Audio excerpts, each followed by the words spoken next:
If you wish to speak to any item on the agenda or during the public comment portion of the meeting, please fill out a speaker card. Each person addressing the board shall have 3 minutes to complete his or her comments on each agenda item for which he or she has filled out a card. The chair has the discretion to determine or alter the time limits on any agenda item. The Board of County Commissioners requests that speakers appearing under the public comment section of the agenda limit their comments or presentations to matters relating to county business that are within the board's control, authority, and jurisdiction. Okay, good evening and welcome to the December 3rd, 2024 regular Brevard County Commission meeting. We have a quorum. We'll call the meeting to order. And we'll start with the invocation. We have Pastor Dean Williamson. Sir, you're recognized. Thank you. I'm sorry, from First Baptist Church of Cocoa. Yes, Thank sir. you. Thank you for the honor of being here, our county commissioners, citizens of Brevard County. It's an honor to begin this meeting with prayer. Let's pray. Dear Father, we ask for guidance from you, and we thank you that you are the God of the universe. Lord, we just celebrated Thanksgiving. Lord, I pray that we would continue that spirit of Thanksgiving into every day of every week, of every month, of the entire year. Lord, we have so much to be thankful for. We thank you for this representative form of government, that the people are able to elect representatives. Lord, I pray that our county commissioners, Lord, that you would guide them. And I pray that you would help them to make decisions that will be best for the people of Brevard County, that would lead to our flourishing. And God, we also ask that you would help this entire county to flourish. Lord, I pray that we would all understand who we are before you, that we are sinners, that we are separated from you because of our sins, but through Jesus Christ, through his sacrificial death on the cross, we have peace with you, and that you rose again on the third day. And Lord, as we go into the Christmas season, we thank you for the gift of your Son, Jesus Christ. And God, we ask that you would guide this meeting by the power of your Holy Spirit, that you'd help us all to think rationally and come to the truth. We pray this in Jesus' name. Amen. Commissioner Delaney with the pledge.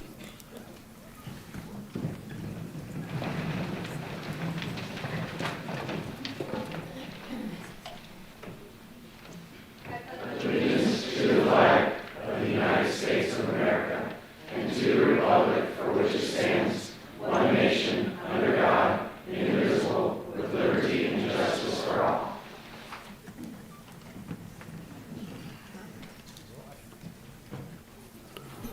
All right, commissioners, during the swearing in, I spoke just briefly about how we're going to conduct the meetings. I'll say a few words about that and we'll get started. We will first introduce the item. We will have questions, and then we will go to the cards, and then we will have discussion or debate. We will then entertain a motion. When we get a motion in a second, we will do roll call voting. The clerk to the board will call the roll. It's going to be a simple yes or no. Ask that you speak into the microphone so they have that. This will all help with the record. And I'd like to recognize the clerk of court is here tonight, and comptroller, Rachel Sadoff. She's going to do the first meeting with us, and we greatly appreciate that. Any discussion or concern, comment on that?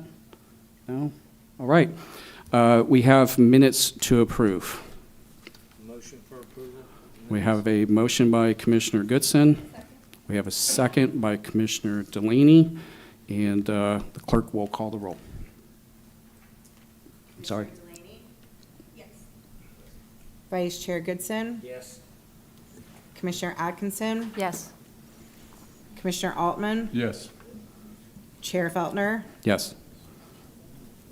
You have all yeses. By your vote, commissioners, will show the minutes approved. I'm sorry. Morris, is there something you want to say? Just for the record, that motion included both the September 5 zoning meeting minutes and the October 3 zoning meeting minutes. Sorry about that, Morris. Not a problem. Commissioner Goodson, that was included in your motion? Yes. And Commissioner Delaney, that was included in your second? Yes. Okay, all right, all right.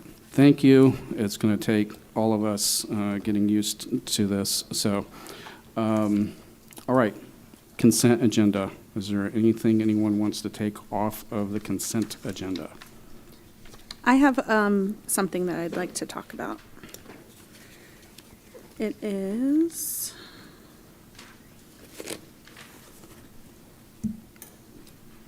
We have a resolution.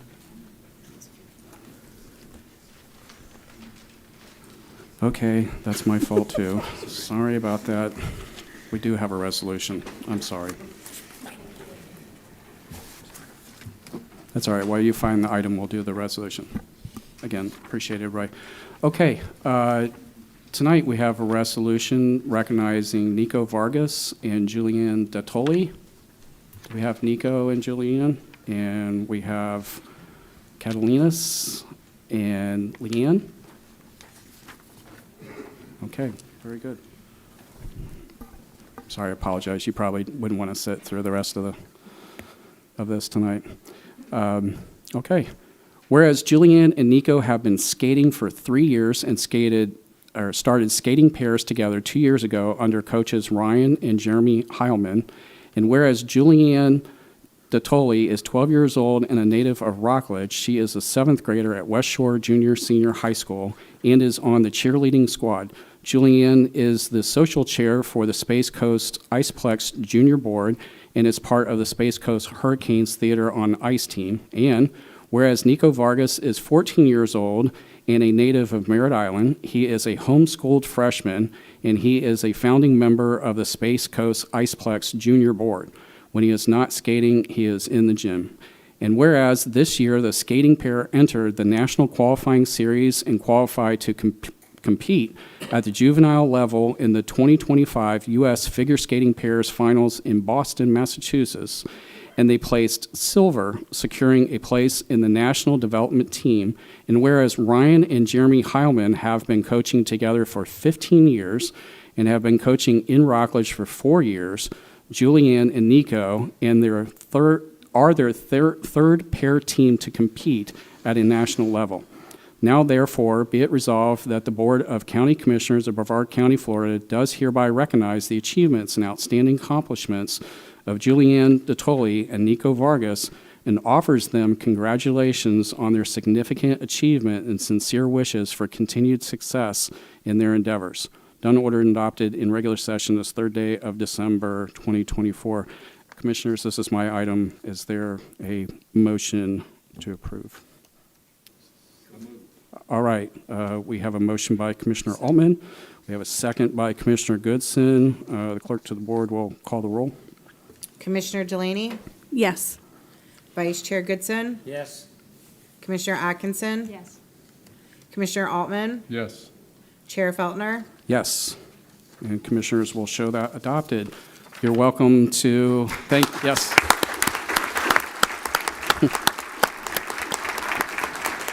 Congratulations, and if please, you're welcome to. We would just like to say thank you for you guys you guys recognizing us and our accomplishment. Yeah, thank you.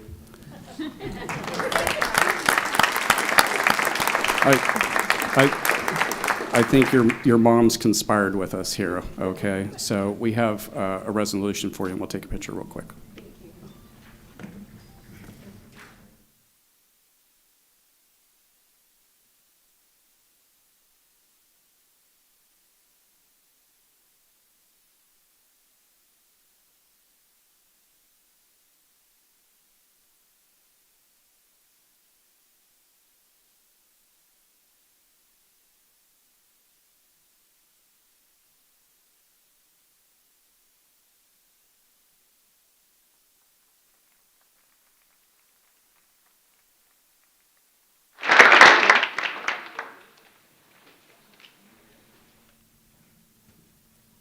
Okay, Commissioner Delaney, you had something you wanted to take off consent.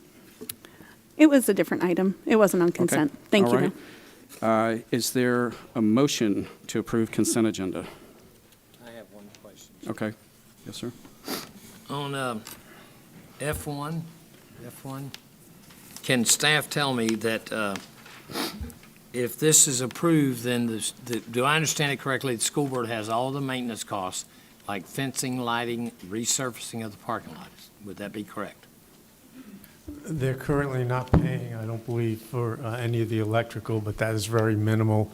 And in the agreement, should they want any improvements or any additional costs moving forward, they would be responsible for those costs. Okay, thank you. Thank you, sir. Any other questions on consent? No? Is there a motion to approve consent? Move to approve? Okay, we have a motion by Commissioner Delaney. Is there a second? A second. And we have a second by Commissioner Atkinson. The clerk will call the roll. Commissioner Delaney, Yes. Vice Chair Goodson, Yes. Commissioner Atkinson. Yes. Commissioner Altman, Yes. Chair Feltner. Yes, and commissioners will show the consent adopted. Thank you very much. I'd like to go to, I'm going to skip on an item because we have the supervisor here tonight, and he has an item. If we could get him out of here, I'm sure he would appreciate that. What's Tim. that? Tim. Tim Bobanek. Tim Bobanek, yes. So we have, oh, I'm sorry, J4. Jeez. All the way down. Sorry about that. Sir, go ahead. You're recognized. Thank you very much, and I appreciate the opportunity to come out, and welcome to the new commissioners. The agenda item is very simple. The money is for a carry-forward request from our prior fiscal year. This is money that was not spent due to savings of having a single-party presidential preference primary election. That saves significant costs. We had to budget for it, as I stated in my last year's budget presentation, but we wanted to make sure that we earmarked that money and had it set aside. Our voting equipment is 11 years old. I don't think anybody has any piece of technology that they use today that's 11 years old, so it's time. So this budget request would allow us to purchase half of the machines that we need to purchase this year, and then I will be adding about the same amount into the next fiscal year's budget so that we can complete that purchase. And that's the agenda item. All right, very good. Are there questions for the supervisor? Chair. Yes. All I'd like to comment about, I spent 2 months on the canvassing board. It was about as much fun as a butt kicking, okay? But I must admit, some of us need to go back for penmanship or either a vote in person with a driver's license, because when you vote, it's very important that your vote counts, but when you have to go through and send it back and say, hey, we don't think this is you, and you have multiple years where you kind of track your signature. His staff and him did an excellent job. The only thing I can say, there was no cookies, no candy, and nothing like that. We'll But make other sure we than rectify that. He ran a great ship. You couldn't have missed a vote. There was one election, one vote. One vote did it. So that's how important. Don't ever say your vote's not important.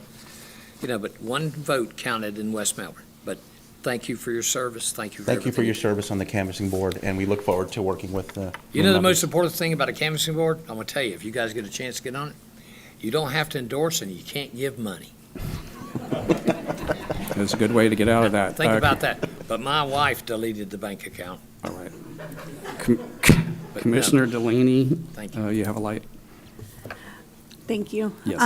I just want to put this out there for the public, and we had talked about this, is that these machines are required because of a software update. Our current machines aren't compatible, is Right, that the correct? current machines that we use for early voting won't even run the current version of the Right. software. We're using loan machines with a higher model number, so this would, take care of that problem. Right, so this is definitely a necessity, not Yes, it just is. a, yay, I Not want just to a want, purchase it's new definitely a machines. need. Yeah, all right, thank you. Okay, any other questions? Is there discussion on the item? No? Okay, is there a motion? I'll make the motion, sir. All right, we have a motion by Commissioner Goodson. We have a second by Commissioner Altman. Clerk will call the roll. Commissioner Delaney, Yes. Vice Chair Goodson, Yes. Commissioner Atkinson, Yes. Commissioner Altman, Yes. Chair Feltner. Yes. Congratulations, sir. Thank you very much, appreciate That it. will show that passes 5-0. Did you get that, Rachel? She has that. Okay, Commissioners, if we could go to J3, I think this is also another quick one. And Commissioner Atkinson, this is your item? It is, thank you, Okay. Chair. This is for the renaming of the South Barrier Island area. I think, if you don't mind, sir, we have a couple of people who might like to speak about this in the audience. Is that okay? That's fine, I have a couple cards on it, so if you want to go to the cards. So, okay, having explained the item, let's go to the cards and then we'll do questions, okay? So, Blair Witherington. Don't worry, Vince, you're next, so don't get comfortable. Thank you and good evening. I'm Blair Witherington. I live in Floridana Beach, a few miles north of the Barrier Island Center. And I'd like to thank Commissioner Atkinson for sponsoring the motion to name the what I hope will be the Doc Earhart Sanctuary at the Barrier Island Center. Doc Earhart was my teacher back in the early 1980s. And I remained his student until he passed in 2022. I know that sounds a little bit like I was a bad student, but the truth is I had so much to learn from him, I just never wanted to stop. He was a great guy, so a lot of his students have a similar story to tell. He kept in contact with his students throughout the years, and he was very well loved. But normally just being well loved isn't sufficient justification for an eponym. However, he was a historical figure, and a historical figure is normally described as someone who makes an impact to the community and the landscape, and that was Doc. He certainly did. To witness his impact, you need to do nothing more than just travel south from Melbourne Beach, either on the bike path or on the beach or on A1A, and you'll see that the traffic thins, there's more native green space, scenic vistas even, and wildlife. And a lot of people work very hard for that protection, but Doc Earhart was a key person. He was a key person that took part in a key activity, and that was the very first sea turtle nesting surveys that were detailed on the South Beaches. He found extraordinary sea turtle nesting there on the South Beaches, and he let out the information in the normal ways that a scientist would, through publications and through scientific meetings. But he also told everyone he could. He told people by taking them out on the beach and showing them a nesting sea turtle. He took out county commissioners. He took out representatives. I believe Commissioner Altman went out on an episode with Doc Earhart to see a turtle. And he showed people turtles as they walked out of the sea and laid their eggs at the foot of a natural dune underneath starry skies. And Doc told stories about the biological significance of it and about how rare the circumstance was. And it soaked in. A lot of those people who went out on the beach with him were movers and shakers. They got things done. And long story short, they cobbled together a refuge from private foundations, the county, the state, the federal government, and now we have a mosaic wildlife refuge. And it's a beautiful place. Doc Earhart became very interested in all the wildlife and the natural history in the refuge.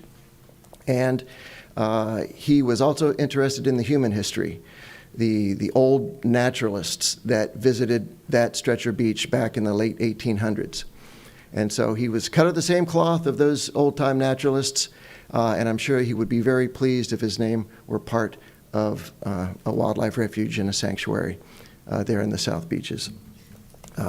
Thank you very much for the board considering this. Oh, and by the way, if you're interested yourselves in going out on the beach and seeing a nesting turtle, I would be happy to guide you I would relish the opportunity to recall some of Doc's stories and to convey some of his wisdom. So thank you very much.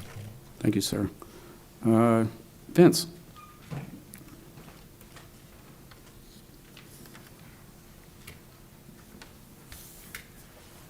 Good evening. Very excited to face this new board. Happy you're here. I served for about 15 years as a sea turtle volunteer, taking people out on these walks, and had a lot of involvement with Doc Earhart over that period. I developed just the absolute greatest, highest magnitude of respect for his accomplishments. Now, I actually got to go to the National Conservation Training Academy in West Virginia once, and that's run by U.S. Fish and Wildlife. I looked around to see, or I kept asking, is there any other refuge of the 550-something in the system that owe their origins to a university professor? And I couldn't find one. So, but that refuge wouldn't be here without his data. But even more than that, he actually led the effort to have it named for Archie Carr, who was his mentor. He was, but he basically led that effort because U.S. Fish and Wildlife didn't like naming refuges for people after Sonny Bono. But, so there was some resistance for a while, but we got there with this. I'm here in part because I'm a board member of the Friends of the Carr Refuge. That's the nonprofit organization that's associated with U.S. Fish and Wildlife and the Archie Carr Refuge. And we do the Turtle Walk. We do some volunteer services for them. We raise some money. And our board absolutely voted enthusiastically, unanimously to support this measure. So in addition, we're prepared to help organize a public event when the sign is unveiled. We'd like to have a public event at the Merritt Island Center so that we can invite Doc's followers to come out and participate in that. So I hope this is the easiest yes vote that you will have for the rest of this year. Thank you. Thank you. Okay, Vince, we appreciate that. Are there any questions? We don't have any other cards, do we? No other Okay. cards. Are there questions of the sponsor? No. Is there any discussion on the item? Commissioner Altman. I just wanted to say I knew Doc Earhart. I've been on numerous walks and hearing his talks, and what a wonderful man. Couldn't name it after a better person. And he was a larger-than-life figure, and I can hear his voice. He had that distinctive voice and just a way about him. So sad that he's gone. I'm happy that we can remember him. Okay, any other comments? Commissioner Atkinson, you're recognized. Thank you. So I grew up down that way, never knew Doc, but I am glad that I have the privilege and the honor of requesting this renaming. Doc's 30-year legacy as a UCF marine biology professor includes his extensive work with his students in conservation and research and in establishing the Archie Carr National Wildlife Refuge. The refuge is over 20 miles of beach and shoreline between Melbourne Beach and Wabasa Beach. The refuge was designated to protect habitat at the most significant area for loggerhead sea turtle nesting in the world, and is the most significant area for green turtle nesting in North America. Thanks to Doc, the refuge is now internationally recognized as one of the most important sea turtle nesting sites. His career as a professor, as was said, allowed him to mentor and teach and impact the lives of hundreds of people who still live here. His research and active collaboration with legislators and officials was instrumental in the establishment of the Archie Carr National Wildlife Refuge. My goal and continued vision is for our Barrier Island, as we support and move forward with the Barrier Island area of critical concern, is to carry on conservation efforts for the future of our families and children. Therefore, Mr. Chairman, I'd like to make a motion to approve the renaming of the Barrier Island Sanctuary to the Doc Earhart Sanctuary. All right, very good. We have a motion by Commissioner Atkinson. Is there a second? Second. There's a second by Commissioner Altman. Clerk will call the roll. Commissioner Delaney, Yes. Vice Chair Goodson, Yes. Commissioner Atkinson, Yes. Commissioner Altman, Yes. Chair Feltner. Yes, and commissioners will show that by 5-0 adopted. Very good. That was an easy one for your first one. Okay, another possibly easy one. If you wouldn't mind, we go to I2. We need board direction on scheduling of workshop for the Tourism Marketing Support Program. And sorry, Peter, I didn't give you much notice on that. But I think the short of it is the prior board decided that we should workshop this issue, and so we just need really to pick a date. Are there any questions on that?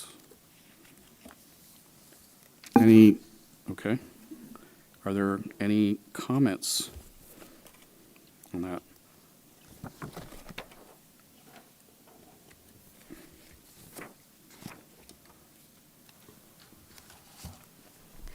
Commissioner Atkinson. The dates that were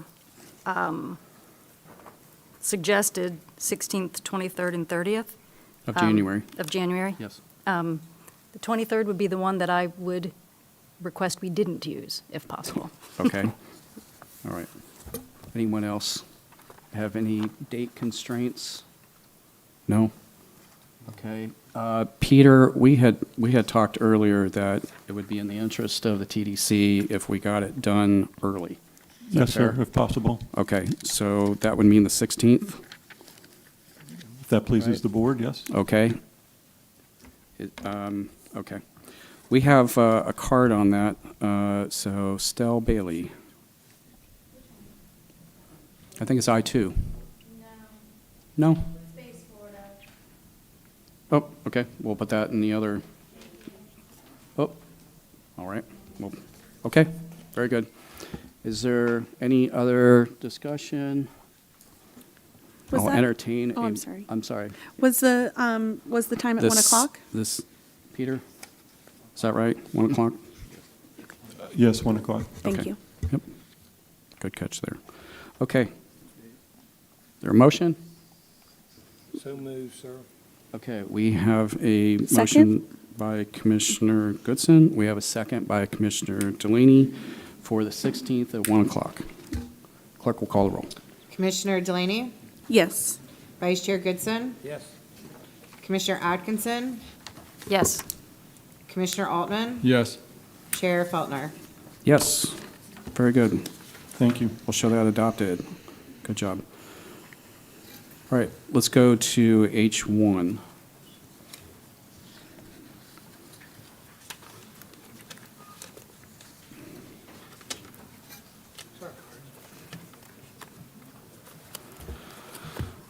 There's no cards here.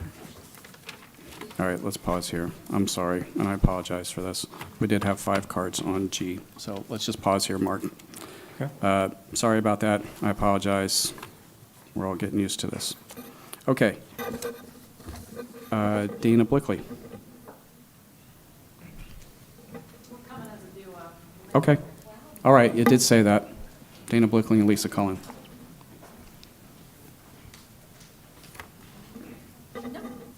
You're recognized. Good evening. Last fiscal year, we started looking at our budgets very closely. So I wanted to continue with that process as we finish that fiscal year. And part of that process is when each of our offices have unused fees, we return those to the taxing authorities in the equitable amounts that you paid if you're above the line. Do you want to? That's what started this. Yep. That's the nexus of it. I just want to say a couple of comments about the excess fees from the property appraiser's office. So this check is higher than you normally see, and I will tell you that that is because of the same problem that many of us are experiencing with human capital. So we averaged about 11 vacant funded positions all throughout the year, meaning that our staff of 100 worked that much harder to make sure that those gaps were filled. The tax roll calendar is cyclical, it's unforgiving in the deadline, so without an executive order from the governor, we don't get an opportunity to take a little bit longer to do each function of our job in order for us to facilitate this process. So kudos to our staff that works extra hard. So yay for you, the check is bigger. Woe for us, we had to work a little bit harder, a little bit more efficiently with less folks to do the job. So we're hoping we don't go into fiscal '25 with the same issue, but human capital it's a challenge now. So that's kind of where we're at. Are there? My Yeah? office, I'm sorry. we still have time. Sorry about that. Sorry about that. My office has taken on many different roles, concealed weapons licensing being a large part of that. Even with the changes in the legislation, we still issue quite a bit of those. Also, we have partnered with Department of Health with birth certificates, and of course, we've taken over driver's license from the Florida Department of Highway Safety and Motor Vehicles. So for each service that we perform, we are allowed to charge a fee, and it is a statutory fee, and that's where my check come from. So it is quite a nice sized check, $5.6 million, a little more. So I just wanted to bring that process to the forefront with the public because that is the end of our fiscal year and this money has already been transferred to you through ACH. Now, if you take the 5 off the front, you'll get the property appraiser's check. And while you're not going to be able to fund $5.6 million with it, I know there's some funds here for some cookies that maybe you can allocate for the Supervisor of Elections. That would take care of Commissioner Goodson and his need to keep his tummy full. I'm sure Frank's already spent it. Okay, so there you go. And since I accidentally stepped on you, I'm sorry. We'll remind property owners, if they pay their taxes, I'll let you do the rest. In December, in January, February, they get a discount. In December, your discount is 3%. January is 2%. February is 1%. And in March, the full amount is due. Taxes go delinquent April 1. And so the people who paid in November got 4%. Yes, sir. All right. Got a question. Commissioner And Goodson. with that being said, we have collected 74% of the roll, and we are at $888 million at this point. Okay. Commissioner Goodson. Question, can you pay property taxes quarterly like you can pay IRS taxes? Yes, you can. All we request is that you sign up for the installment plan. You'll receive 4 equal installments. The first 2 installments are based on the previous year. Yeah. Once I get the roll, we do a true-up, and those last 2 payments will be based on the actual roll, and you do receive your 4% in that installment plan, the 4% discount. Thank you, I didn't know that. Unless I do a mid-year assessment on your property, Commissioner, and I'm thinking about doing that this year. Did you get that, Rachel? You've got to understand, it would be easier for me to fight for a quarter of it from my wife than wait to December to get it all. So let's don't monkey with the cart. All right, well, thank you for your time. Thank you, bro. Thank you. Okay. Commissioner Delaney.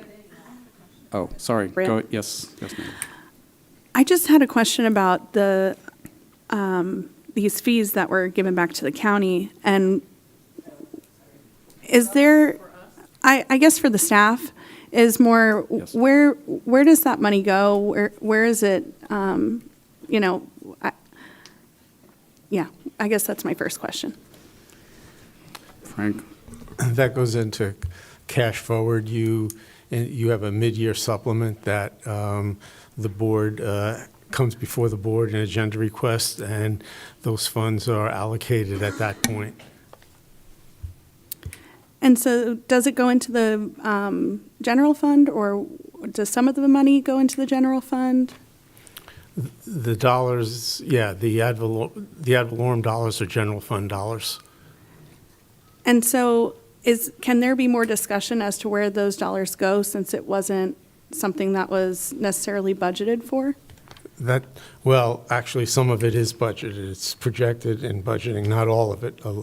This year, because of the amount, there's a large part of it that it had not been budgeted. And you will have that opportunity as we move forward. Like I said, the mid-year supplement doesn't happen until around March. So the board will be able to, make adjustments at that point.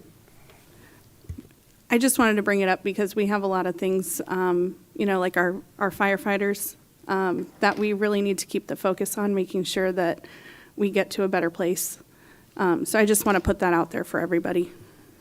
I would like to discuss that. Okay, we'll go with the rest of the public comments. Chuck Sheridan. I'd like to welcome the new commissioners to the board and wish you good luck with it. And to remaining commissioners, you've done a good job. What I would like to see, though, coming to the meetings is the monthly reports that each of you do. A lot of times, we don't get a report.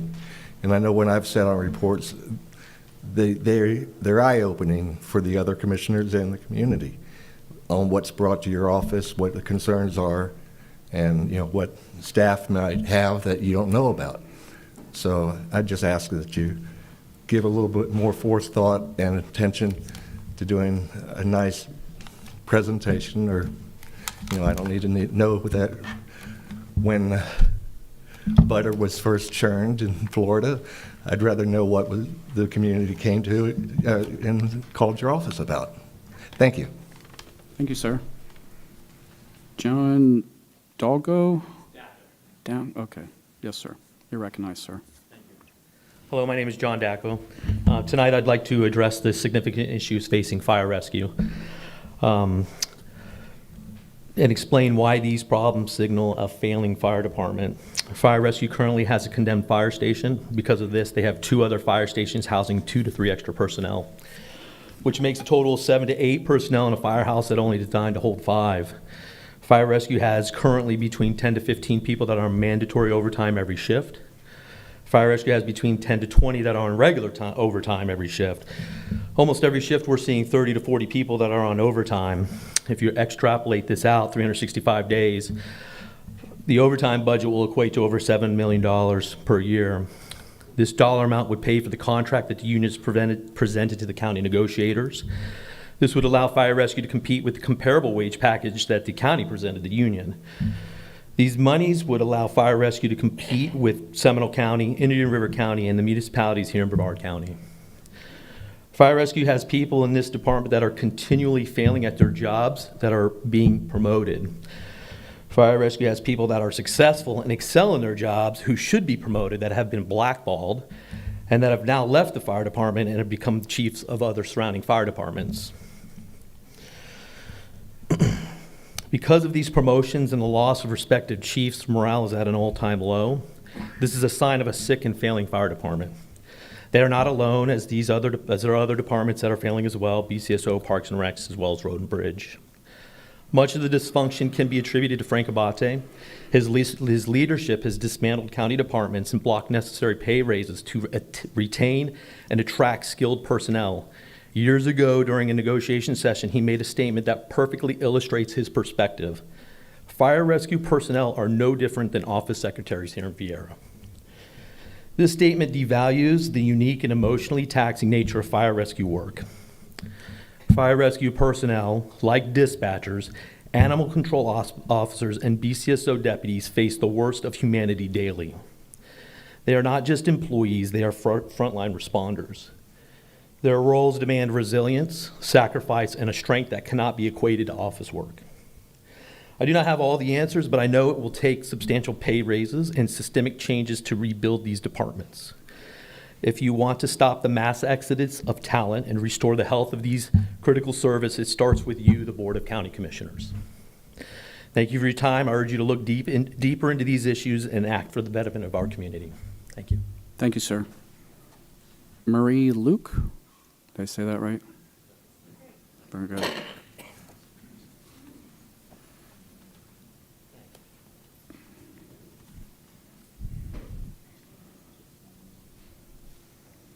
I'm short. Good evening.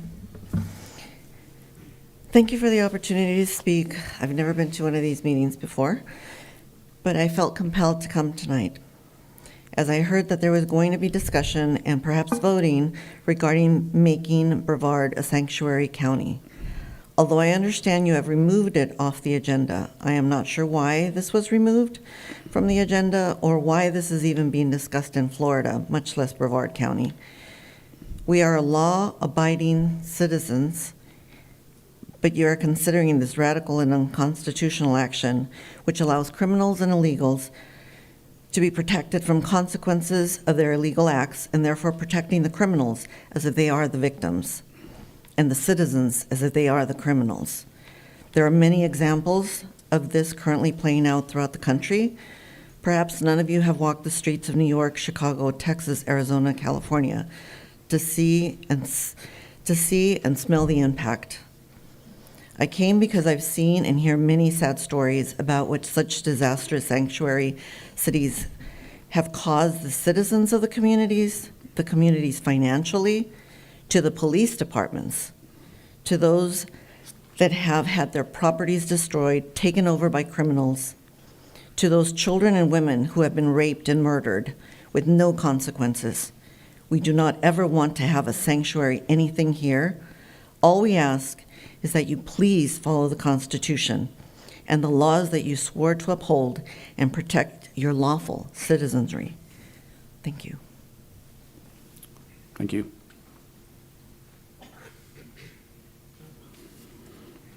No. Christina Fleming.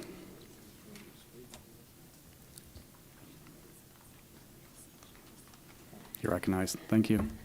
Hi, guys. Good evening. Welcome, new commissioners, and welcome back, old commissioners. I am Christina Fleming, District 3 resident, retired county firefighter. As of today, you have lost 105 fire rescue personnel, 94 of the field, which I want to add to the meeting minutes after I speak. We lost Eric Bing, Kyle Pishtad, and Sean Burns to be added to this list. Also, there's shocking news that a 20-year lieutenant medic who is battling occupational cancer while still working here, he has had to take on 3 jobs total to pay for his cancer co-pays and everything. But according to the state statute, Brevard County should be paying that. We are also in a current pay freeze, which is being used as cheap negotiation tactics. The county manager has been approached 3 times about an MOU for a raise immediately and has said no. So the money is sitting there in payroll right now, serving no purpose. So I stand before you today, not only as a concerned citizen, but also as someone who is deeply troubled by the ongoing mismanagement of our fire department. It is with frustration and disappointment that I address this issue, one that directly impacts the safety and well-being of our community. For months now, we've heard repeated claims from the county manager, public safety director, and others within the administration that they are unaware of the internal problems facing the fire department. Yet, the signs of mismanagement are undeniable. From staffing shortages to inadequate salaries, from outdated equipment to inefficient operations, the signs of neglect are all too clear. To say that they are unaware is, frankly, a disservice to the hardworking men and women who risk their lives every day and to the residents who depend on their service. How can we accept the claim of ignorance when the evidence of dysfunction is so glaring? This issue isn't about passing blame. It's about accountability. The county manager is charged with overseeing and ensuring the effective operation of every department in this county. For the past several months, really years, we've been hearing excuses and evasions, but we need to be clear. Leadership means taking responsibility, especially when things go wrong. Our fire department deserves a leader who is not only aware of the challenges, but is actively working to solve them. They deserve better than vague reassurances that things will improve, please trust us, and roll tide while the problems continue to grow. The public deserves transparency, and the firefighters and first responders deserve the resources and support they need to do their jobs safely and effectively. I ask the commission to take immediate action. We need real answers, not more evasions, and we need a commitment to fixing the problems that are putting both our community and our first responders at risk, and that includes removing people from their positions. Thank you for your time, and this is the list. Thank you, Christina. Okay, commissioners, that's the end of the middle section of the public comment cards. We'll go to H1, and I think Mark. You're Good evening, recognized, Mark. Commissioners. Mark Bernath, Public Works Director, with Rachel Drena, Engineering Manager. H1 is an approval of an amendment to Chapter 62 of Brevard County Code of Ordinances to allow high-performance polypropylene pipe in county rights-of-way, as well as provide administrative waivers for inverted siphons, often referred to as bubble-up structures. We are here to answer any questions the board may have. Okay, are there questions for Mark? I think Commissioner Delaney beat you to it. Go ahead. Go ahead. Commissioner. Thank you. I have some major concerns about this this item because it's not so much the polypropylene pipes, it's more the inverted siphons. All the research that I've done, these things fail regularly and require a lot of maintenance. And so I don't know why we're making our code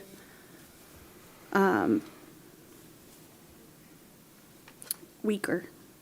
I don't understand why we're weakening our code with this.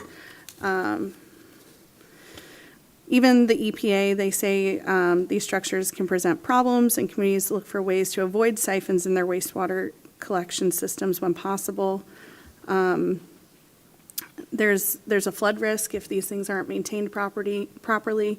And while I understand that they will be required to keep the flood waters on their own property, we all know how that sometimes goes. So Is there a question in there for Mark? And then we'll. Oh, okay. I think he was waiting to answer you. Okay. I'm sorry. So I'm concerned about that. Thank you. Okay. Mark, do you want to address that real quick? Yeah, Commissioner, right now the board has in the past reviewed these. What this is doing at the request of the development community is simply shifting it from a board responsibility to a staff administrative approval process. That doesn't mean that we're going to start approving them any more than in the past, but it would allow us to expedite it in the cases where it makes the most sense. To your point about maintenance, we do agree, which is why we made it very specific that it was only for commercial applications, and there are a number of other requirements in here. So, for example, residential HOAs in our right-of-way, all excluded because of the maintenance concern.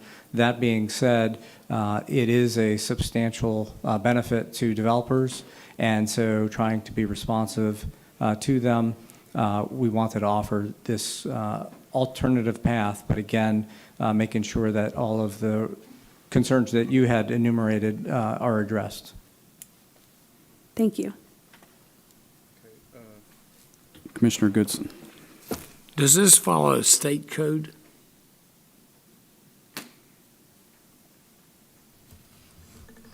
As far as I know, I do not believe there's a state restriction on inverted siphons. There's none that I've come across.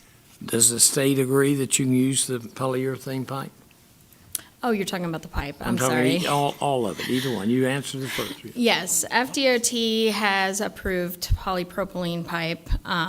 They approved it in 2014. There's been extensive research on it.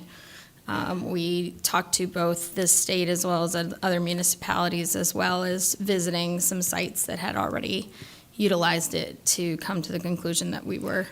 Do they use it only in green areas? In other words, like through a culvert easement? It is actually approved for all applications. Driveways, road crossings, everything.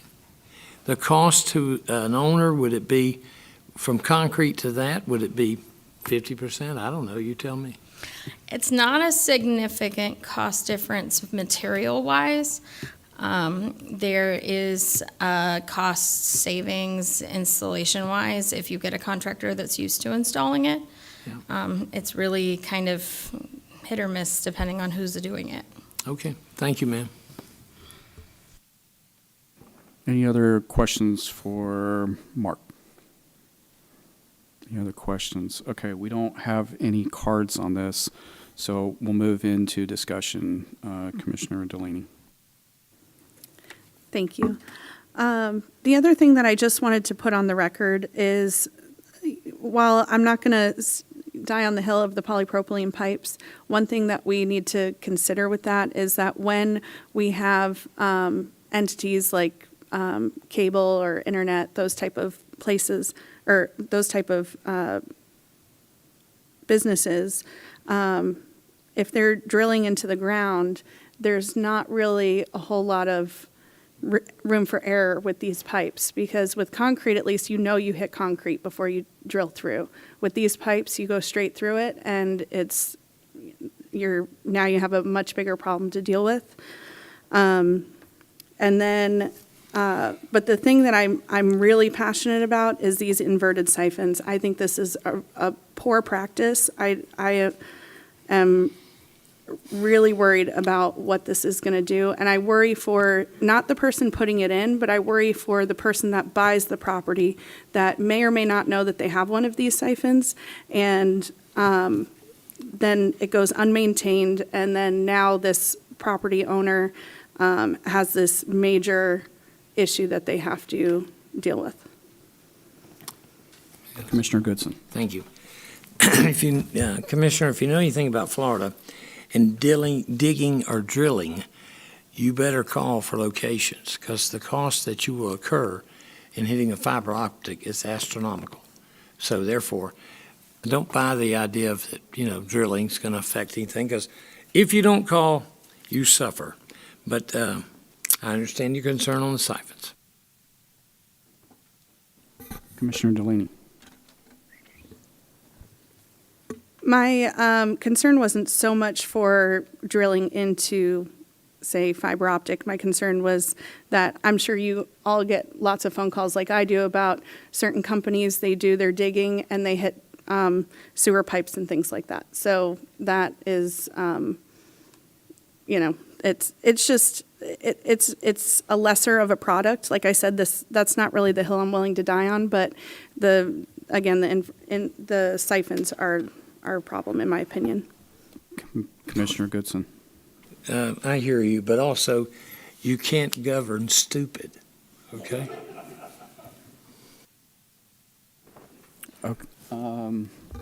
Not on the stupid question, Mark, but could you speak to the other concern raised about digging, maybe interference with these kind of pipes? Thank you. I'll take that.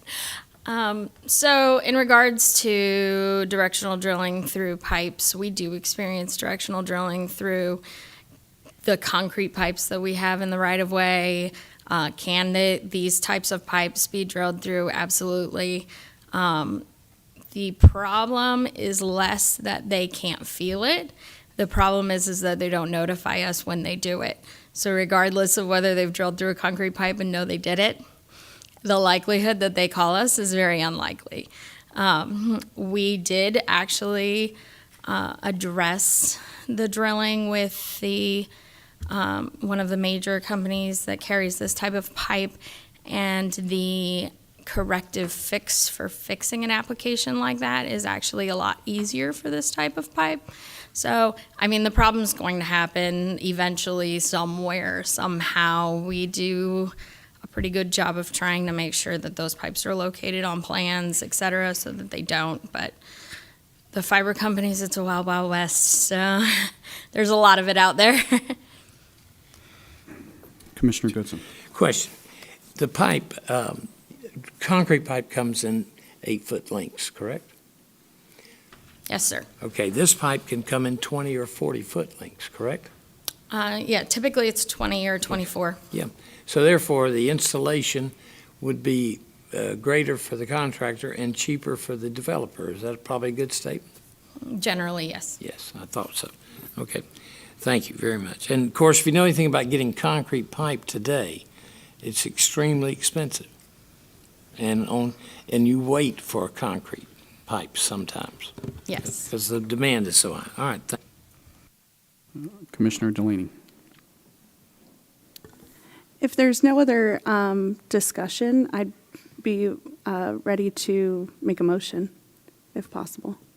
Okay, let's just check on it. Is anyone, If, Commissioner, if I could just circle back real quick to Commissioner Delaney's concern over maintenance.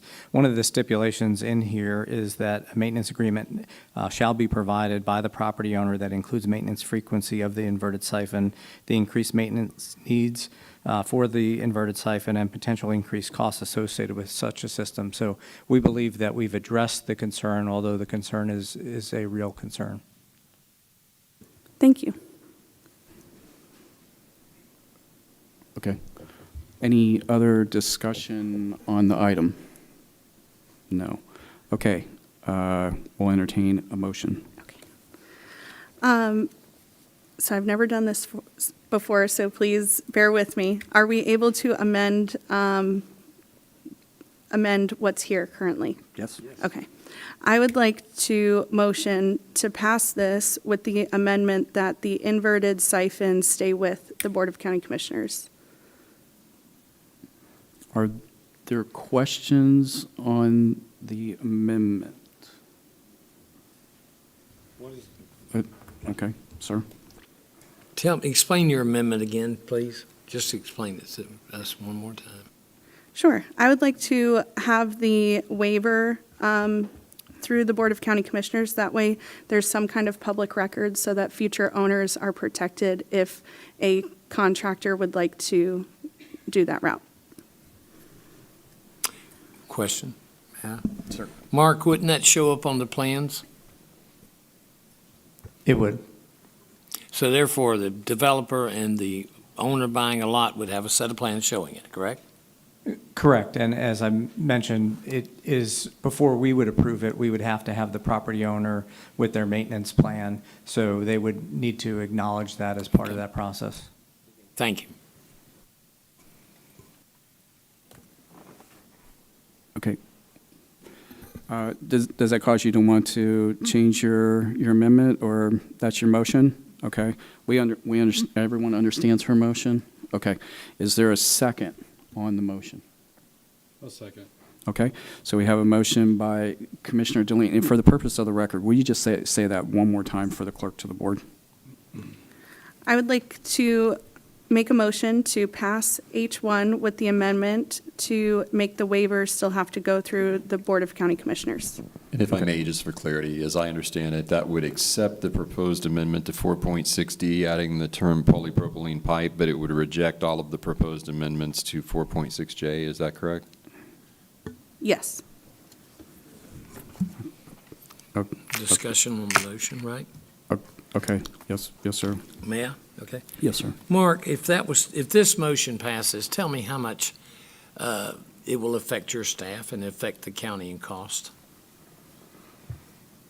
We don't get that many of these types of requests, so it would not be that great of a, administrative burden. It's really a request that the development community has long requested. It be moved from the board to our staff as an administrative process, and so trying to be responsive. We've worked over the last year or more putting this together. But if someone came in, we would endorse it if it fits this type of criteria, and then we'd put it on the board agenda. Question. If this motion passes, could you guarantee this board that you will catch every one of those, or will they fall by the wayside? Obviously, if it's something that the developer or a contractor did without us knowing, I couldn't say that we would catch everything, but if they came through our office looking for an approval, we would not approve it unless it met the requirements here. Okay. And if there was any uncertainty, we always have the option to come back to the board and say we have some concerns and put it on the board to approve. Okay. Thank you, Mark. Okay. Commissioners, we have Commissioner Delaney's motion, and we have, sir, still your second by Commissioner Altman. Clerk will call the roll. Commissioner Delaney? Yes. Vice Chair Goodson? No. Commissioner Atkinson? No. Commissioner Altman? Yes. Chair Feltner? Yes. Commissioners will show that passes 3-2. Good job. And congratulations on your First Amendment. right, Commissioners, we'll go to H2. Mark? Chair, if I could just confirm on the last one, so the resolution is one, so we will redraft that with the county attorney and bring that back to you. I just want to make sure that. It does not need to return to the board. We just revise the amendment, and it goes for signature by the chair. Okay, thank you. Thank you, Morris, for that clarification. Okay, we're on H2. All right, H2 is an approval of an amendment to Chapter 62. This is to satisfy the community rating system as part of the National Flood Insurance Protection Program for the county to maintain the current CRS rating that we enjoy of a 7, and it requires all manufactured homes newly installed or replaced in a special flood hazard area to be elevated to at least 1 foot above the base flood elevation. This is also in alignment with other parts of the code which require 1 foot of above base flood elevation, but is specific for structures. So this aligns that part of the code, but also keeps us compliant within the NFIP community rating system to ensure that homeowners can get the best possible premium discounts on flood insurance. Standing by for any questions you may have. All right, Commissioners, we're on questions. Questions for Mark. Commissioner Delaney. I just want to, this is for the public's sake. This is so that people can keep their discount, correct? That is correct. The Florida Department of Emergency Management noted that we needed to make this update, and so this is really just an administrative request so that we can stay within the program at our current rate. Thank you. Other questions for staff? Okay, we don't have any cards on this one, so we're in debate. Discussion on the item. Is there any discussion on the item? No. Is there a motion? So moved. All right, Commissioner Altman makes a motion to approve. Is there a second? Second. And there's a second by Commissioner Delaney. The clerk will call the roll. Commissioner Delaney, Yes. Vice Chair Goodson, Yes. Commissioner Atkinson, Yes. Commissioner Altman, Yes. Chair Feltner. Yes, and Commissioners will show that adopted 5-0. All right, very good. I'll tell you what, I think the next one's going to be a lengthy item. We have a lot of cards on it, so if you don't mind, we'll take a 5-minute break.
Okay, it's all right.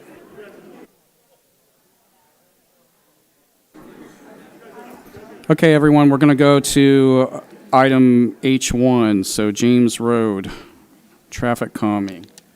And I-1, I'm sorry. Okay, I promise we'll tighten this up.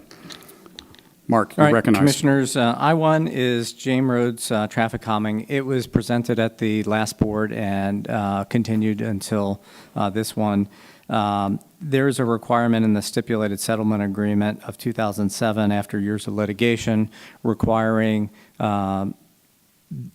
the traffic calming to be considered and for input from James Road residents. A public involvement meeting was previously held, as well as input solicited directly from owners of properties that traverse James Road. And then, as recently as last night, in the D1 Commission office, we met with all residents that wanted to attend to get into some more specifics. A traffic engineering consultant, which works for Taylor Morrison and confirmed by staff, is proposing implementing traffic calming due to the limited right-of-way, as there are no other cost-feasible alternatives in order to reduce vehicle speed and improve the safety of the roadway for users along James Road, with the addition of traffic by the Taylor Morrison development. So the board may consider approving the recommended traffic, all of the traffic calming measures, approving one or a combination of, rejecting all, or other options as the board may wish to direct staff to pursue. Standing by for any questions the board may have. All right, commissioners, we do have a lot of cards on this item, but we'll do questions first. Questions? Commissioner Delaney. Mark, if you could answer these couple questions for me. There were a lot of concerns about the narrowing of James Road, and from the briefing that we had, if I'm understanding correctly, the road isn't actually getting smaller, the lines are just coming in, so the amount of pavement that's there is still going to be there, that it's not going to be, no pavement is going to go away. That's correct, Commissioner. So when we say lane narrowing, in this particular case, James Road actually varies from 10 to 11 feet, so we would be standardizing it to 10 feet. But the reason for doing that, and again, it's leaving the existing pavement, it's moving the lines in by 1 foot, is that we need a standoff separation for from where the speed tables are and the guardrails, and that allows us to do that. So it's really a bundle. If we want to do speed tables, we need that 1 foot of separation to do the guardrails because of the roadside drop-off hazard that we are presenting by introducing a new condition, which is, in this case, speed tables. And you kind of just answered my next question, but if you don't mind, if I'll say it in a little bit more layman's terms, just so basically the guardrails were put in place so that when people go up and over the speed tables, that there's less of a risk of somebody, driving recklessly and going off into the ditch. Right, whether it's reckless or carelessness or maybe Right. blinded, during night conditions or whatever the case may be, we reviewed our concerns with the traffic consultant for Taylor Morrison, and Taylor Morrison agreed to, in the cases where we have speed tables, to accompany those with guardrails because of our concern for safety. And then my last question was about, there were some paint markings that were on the road, and those were not put by the county or the developer, correct? That, to the best of our knowledge, that is correct. Certainly for the county, and I believe for the developer. We believe that some good-willed individual took our map and tried to see where the speed tables would be, but they have it slightly wrong, and that made it so that some people thought that their driveways would be blocked. We've worked with the consultant. We've been out there on site, and we will not be blocking any driveways. Thank you. Okay. Other questions for Mark? Are there any other questions? Just for clarity's sake here, if the board didn't do anything tonight, what would be the consequence of that on this item? So as the stipulated settlement agreement currently requires, in order for the developer to finish or complete their work, we would basically be ceding, allowing them to move forward, and then they can not have to bear the expenses of this. I know there's some, and that's where option 4 comes in. There's been some discussion potentially bonding it. I don't want to get too far ahead on that, But right now, as the stipulated settlement agreement requires, they can't finish the work until they do the traffic calming. Any other questions for Mark before we go to the cards? Commissioner Atkinson. What would a bonding situation look like? I'm going to ask the county attorney first to weigh in on that one, Commissioner. Theoretically, it would look like the developer posting a bond or some other kind of cash security in the amount of the estimated cost of performing the improvements. In this case, because the developer's cost is based on an actual contractor's bid rather than construction cost, it would probably be that amount rather than that amount plus some contingency.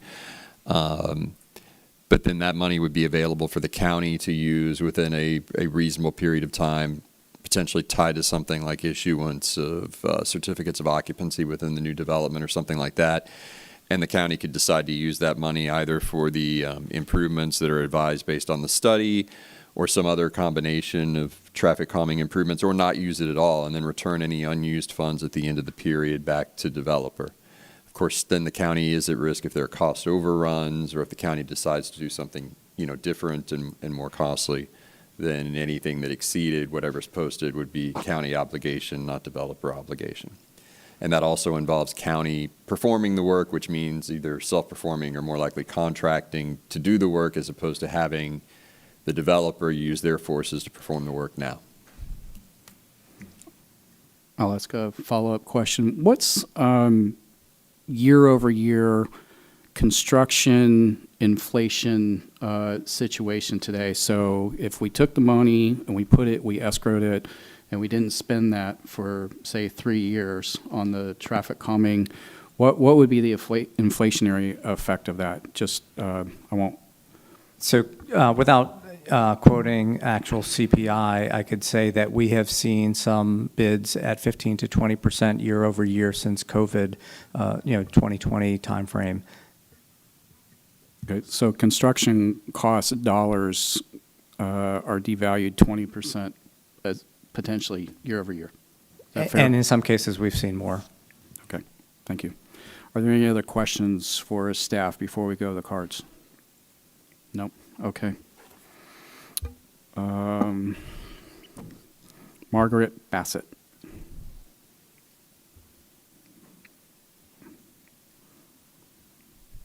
I live at 4550 James Road. And today I saw a car go by doing at least 60 miles an hour. Now we have that deep, wide ditch. If we don't get the traffic calming, somebody is going to get killed out there. Thank you. Yes, ma'am. Thank you. Robin Hunter.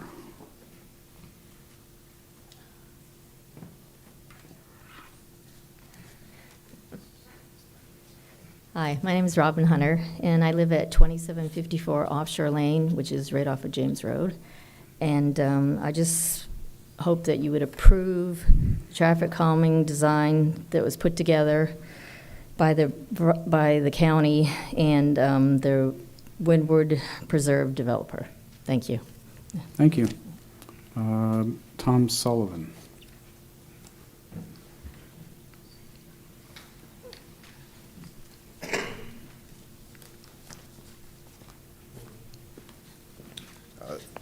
Thank you, Mr. Chair, Commissioners. Tom Sullivan with the Gray Robinson Law Firm on behalf of Taylor Morrison. Appreciate everyone's time tonight. I'll just be brief. Appreciate Mark's comments and Morris's comments and the questions regarding the bond. So really, Taylor Morrison is in a position to either construct the improvements that we have presented to you, which we're willing to do to fulfill our obligations under the settlement agreement, or we would consider the bond option as Mr. Richardson laid out. The only additional wrinkle that I would add to that, and this is based upon a conversation I had with Commissioner Delaney, is in the event that we posted the bond and there were some improvements that were, call them non-James Road improvements, that the county decided to use those funds for, we would have no objection to that, and therefore would not be requesting a refund of those dollars if they were not used towards the James Road improvement. So I just wanted to clarify that. And then additionally, Mr. Chair, I know you have the speaker cards, but I do have Gil Ramirez, who's our traffic expert here, as well as Fred Miller with Taylor Morrison. So we're happy to answer questions that you may have if there's any follow-ups from the last meeting. So with that said, happy to answer any additional questions and would appreciate the opportunity to respond to some comments. We may have some questions for you at the end of the Understood. of the comments, Thank you. okay? All right. Susan Rollins.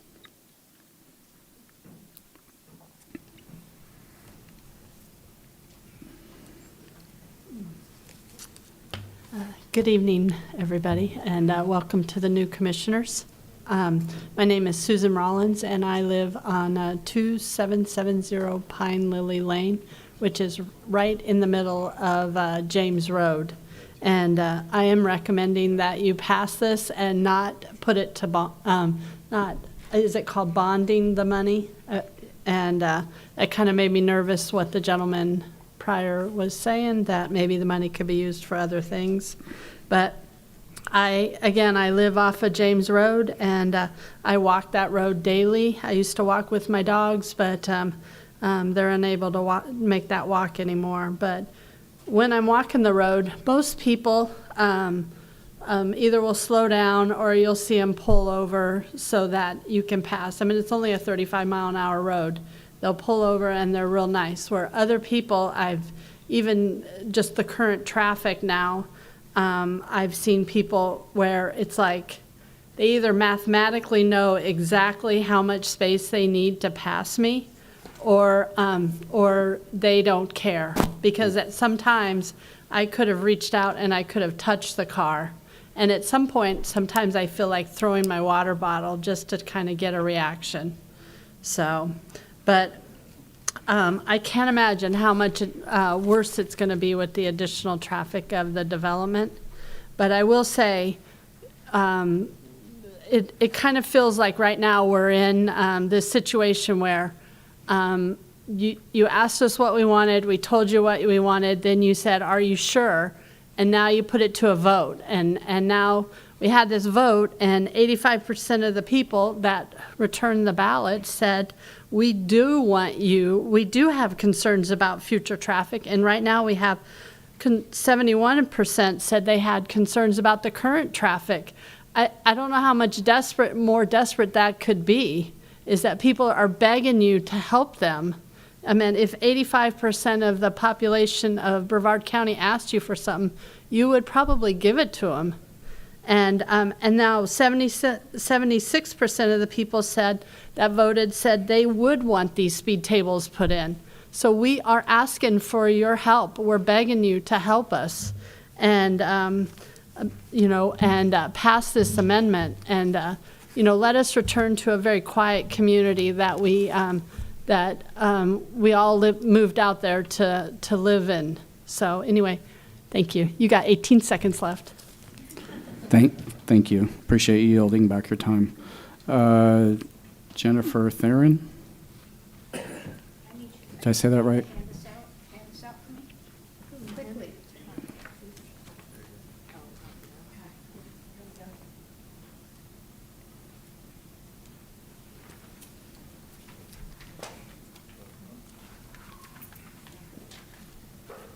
Good evening. Welcome, new commissioners. Hey, I have been working on this, on the James Road traffic calming for 20 years and 5 months tonight. So it's really been a long road.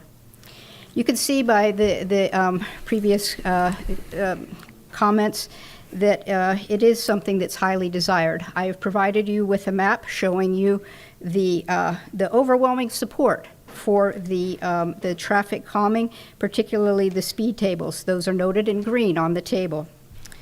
Our current traffic study that we had showed that there was average speed of 46 and 48 miles an hour on a 35 mile an hour on 2 spots on the road. So obviously already we have a problem before we talk about adding additional traffic. We look to the county to provide residents of James Road safe access to our mailboxes and area residents to walk pets or walk or ride a bike without the fear of being run over or someone ending up in the ditch. I can tell you for a fact that I've nearly been hit 3 times while walking my dog.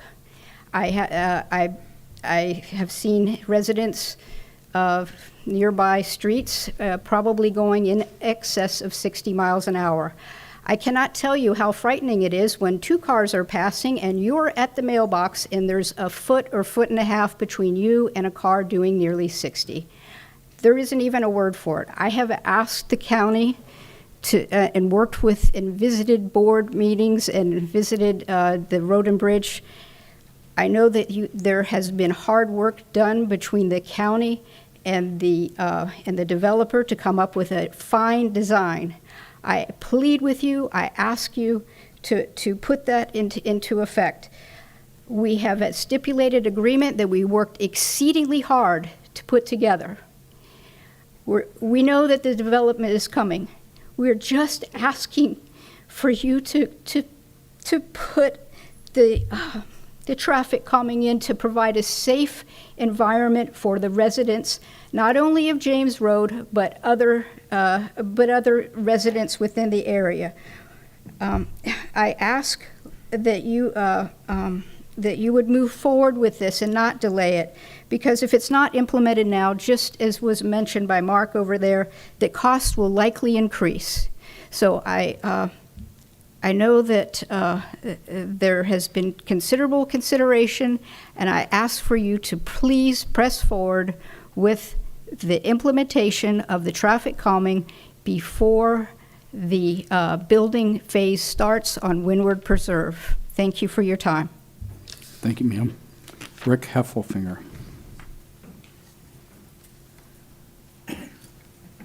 Rick Heffelfinger, 2000 Juniper Drive. I live off Friday Road, Dalehurst Ranches. I don't think there's any question we're going to get traffic calming. But I'm on Friday Road, right? And Friday Road ain't James Road, so we're not talking about Friday Road, right? The problem is we're going to get a lot of traffic. We already have speeding. So I just wonder, there was supposedly a survey done and there was a plan, and, we had a meeting. The meeting was misaddressed. Somebody doesn't know how that happened. This whole thing's been a botch. It really has. I'm seriously disappointed that I think the contractor's guy was let too much in charge and the county wasn't watching what was going on.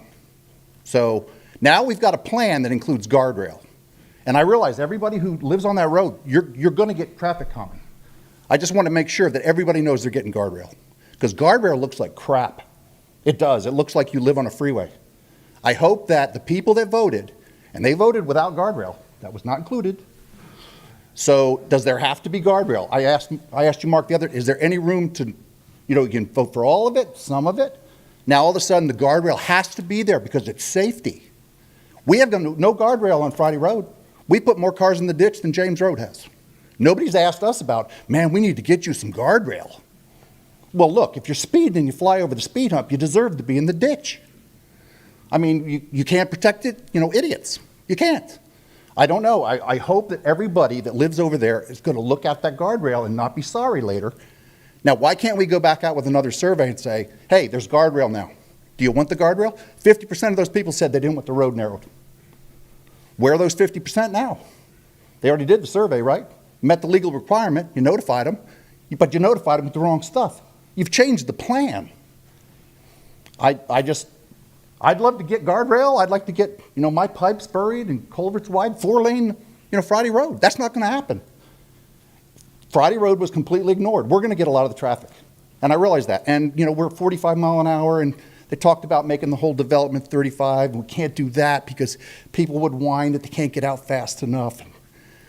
I'd like to see a little bit of concern for the people on Cox and Friday. Is there something we can do? How about those speed limit signs? Oh, they're expensive. I know that. But we're not paying. And where's that guy? He's paying. Can we get a couple of those signs, throw them in for a while at maximum capacity? Just to remind everybody, hey, we're residential out here. We're horse country. We used to be. You're going to kill some golf cart people on Friday Road. You are. Because I won't ride my bike on it right now. You don't mow the side enough for me to even pull over. How about a little concern for that stuff? I know you're going to get traffic calming, but I don't know that everybody knows exactly what you're getting. That's all. I wanted to make sure everybody had fair opportunity and the right people got to vote. That's all I got to say. Thank you, sir. Lee Winschlitz? Schittle. Scheidel. Did I say that? Good try. I answered it. Okay, sir. I'm sorry. Good evening. My name is Lee Winscheidel. I live at 4137 James Road with my wife. We've lived there almost 25 years. We have seen an increase in the speeding on James Road in those 25 years. The Walmart distribution center on 524 got a stoplight. A lot of the speeding is to get around two of those three stoplights. There's one at Friday Road in 524, one at the Walmart distribution center, and one at 524 in Cox. So you got people speeding down James Road to beat two of those three stoplights, whether they're going west or east. It significantly increased the speeding on James Road. FPL came in and put in large concrete power poles. Those block your view of people coming down the road. Now they are on the south side of the road. We live on the south side of the road. So when we pull up to the edge of our driveway in James Road, we're having to try to see, is anything coming? Because of those power poles, we got to be very careful somebody speeding doesn't run into us or we don't hit them if we're pulling out. And of course, we're adding, 250 homes at least at the end of James Road. So we know that the speeding is going to increase. Absolutely. As a minimum, we need the speed tables. Bare minimum. Slow them down as much as possible. There's still going to still be people that are going to speed over them. What happens to them? Well, that's, oh well. But please, please, please vote yes. Please vote yes and give us at least the speed tables on James Road. We've got to do something. Somebody's going to get killed. Somebody walking their dog. Somebody pushing their kids in a stroller. Somebody riding a horse. I haven't seen anybody on a horse in years. They just don't ride them anymore down there. We have lots of horses in the area. They just don't ride them on James Road because of the speeding. So again, please, I ask again that you please vote yes as a minimum for the speed tables. Thank you. Thank you, sir. Ed Dwyer. Good evening. Thank you, guys. My name's Ed Dwyer. I live on 4440 James Road, halfway down. Been there for 24 years, and I've observed the speeding. I actually made the traffic calming survey that everybody's seen, that you guys had presented to you. We are the people that walk our dogs every morning between 7 and 9 o'clock. I get to observe everybody going down the road, and the people on James Road that live on James Road very rarely speed, but the people that use James Road as a crossroad speed a lot. And we deal with a specific bus driver daily that I have to even wave down daily that speeds down James Road that's going 50 miles an hour with a bus. Now it's unsafe for people right now. If you add, they say 250, maybe 400 homes, maybe 800 cars, 500 cars to that road.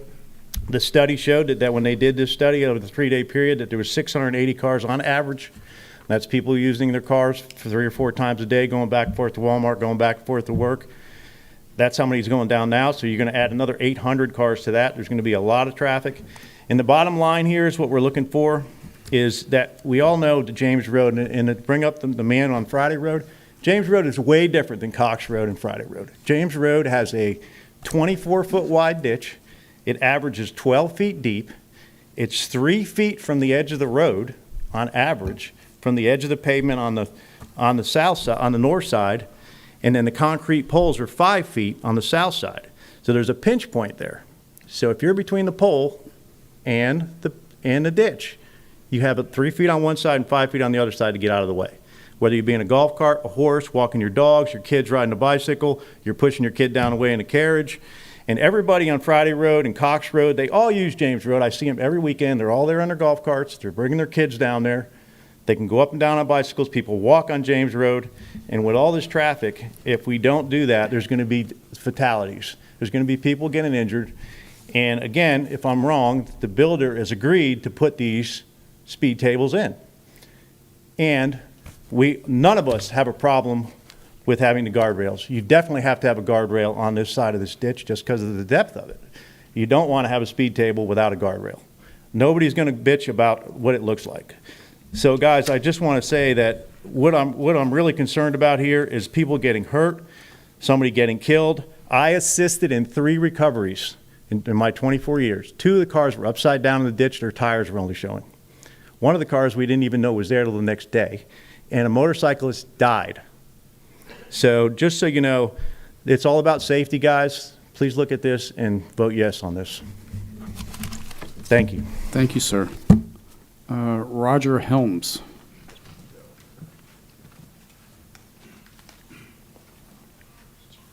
Hello there, I'm Roger Helms. I'm a lawyer from over in the Orlando area. Nice to appear in front of you tonight.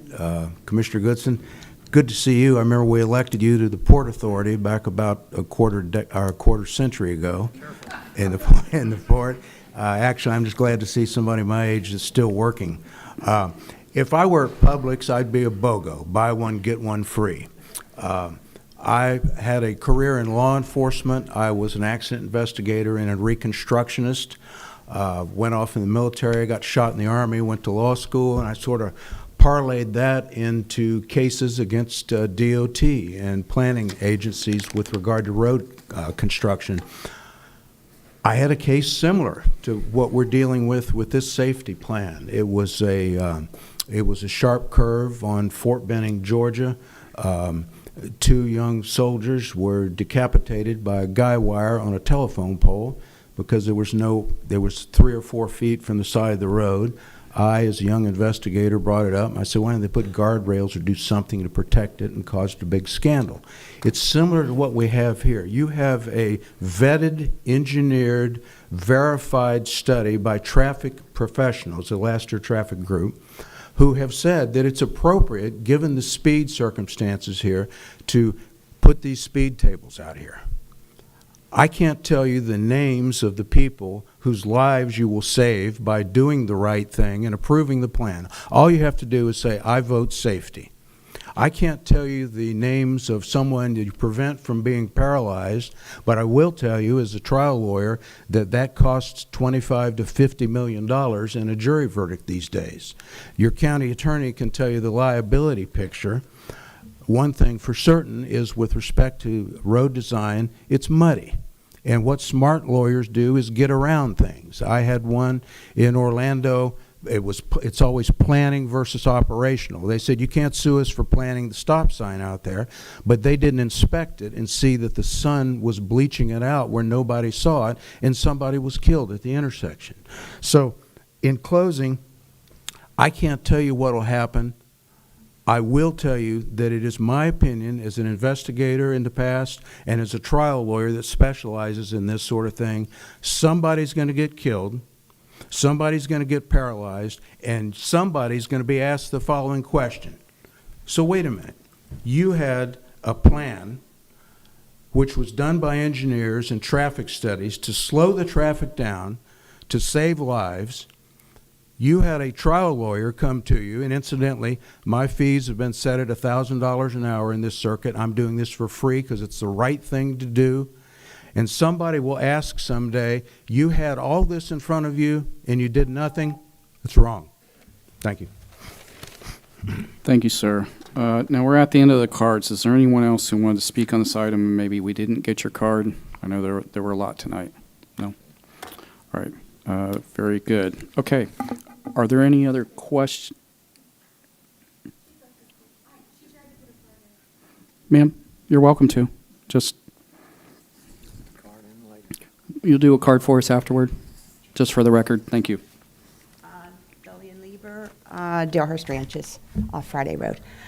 I don't have a problem with the speed tables on James Road, but my concern is that if they're put in now, prior to construction, when all the cars are really there, that the speed bumps will deteriorate from all the trucks, going by? And then who is responsible for paying for the replacement of the speed bumps, if they're done now versus after construction?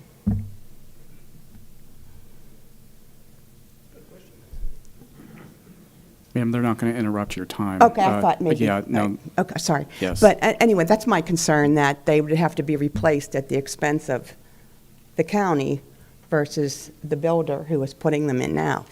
So I just wondered if they can wait until the development is complete. Thank you. Thank you for that. Okay, Chuck, you'll do a card for us? Okay.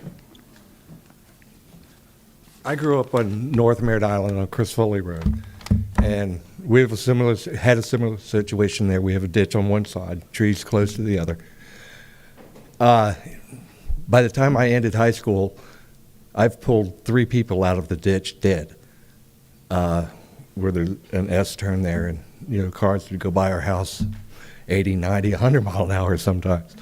And and when they just put the speed bumps down Chris Foley Road, I went to visit my mother, and I said, they're bumpity bump, and she said, isn't it wonderful? The cars have slowed down. I don't have as much traffic now.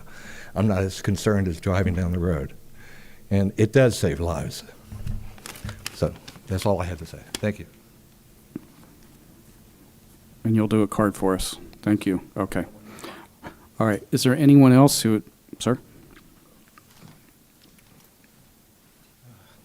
Hello, my name's David Scott. I live at I have property at 2804 Offshore Lane. They told me about the speed tables, everything we plan to build eventually. I have a 8-year-old, a 7-year-old, and a 4-year-old. And growing up, like as kids, you go out to the road. My dad would send me to take the trash out or whatever. My kids can't do that. Where cars fly down the street. I'm working on the property, bring tables or bring like fallen trees down with a tractor, whatever. And these cars, where we take our brush pile is across the street. Like if trees, branches, anything are down, I take the tractor, I dump it, and a car goes whipping by. I still have to back up to go back into my driveway. And we need speed tables. I hate speed tables with a passion. I do landscaping, and every trailer, it sucks, but we need them. I'm asking that you guys please pass it. Thank you. Thank you, sir. Okay. Is there anyone else wanting to speak on this issue that didn't do a card previously? Okay. All right, commissioners, are there any follow-up questions based on the appearance cards that we had tonight? Okay. Discussion. Discussion on the item. Commissioner Delaney. I have a lot to say about this item. But first, I just wanted to clarify something, and the people in District 1 know me, so they know my heart when I say this. So leave it to lawyers to give part of the conversation and not the whole conversation. And I just want to clarify this because the conversation that I had with him was about blinking lights being put on Friday Road, and I asked him if we did a bond, would we be able, how much would that be, and could he add that in? So it would be not taking anything from the people on James Road. I just wanted to clarify that because the whole story wasn't told, and I'll definitely know better for next time.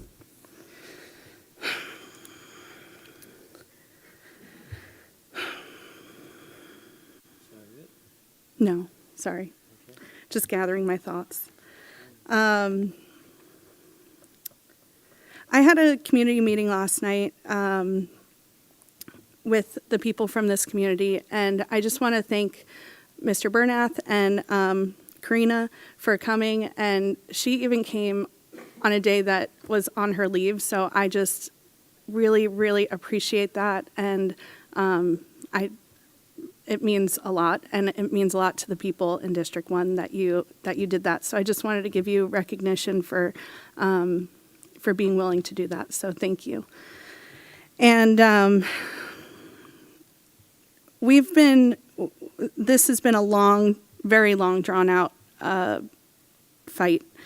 And the thing that I have to stay focused on is what part of this development are we talking about today? And where I understand that what this will look like for District 1 and for the people of this community, because I myself am dealing with the same thing right over 528, because I live in Canaveral Groves. So I personally know what you guys are all dealing with.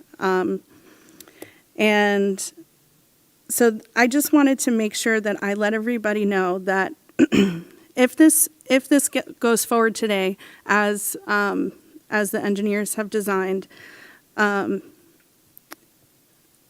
that doesn't mean that I'm not going to fight for Friday Road, and I'm going to call on our partners in the state and our new congressman to help us with our infrastructure issues here in Brevard County, and that Friday Road will be on the front of my mind to make sure that we're keeping that part of the community safe as well, because it's not just safety issues, because this is psychology. Once all this traffic calming goes onto James Road, regardless of what everybody is going to say, there's going to be increased traffic on Friday Road. There's going to be issues. And so I am making a commitment to you guys that I'm not going to stop pushing for improvements on Friday Road as well, because we have got to make sure that everybody is safe in the whole community.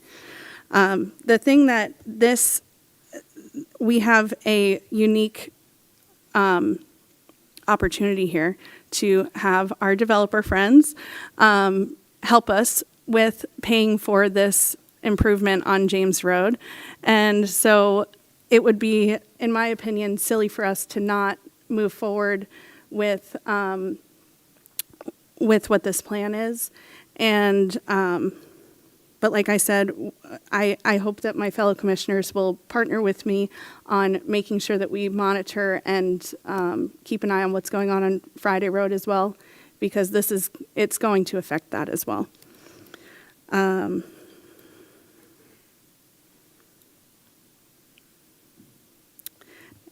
think that's it. Thank you.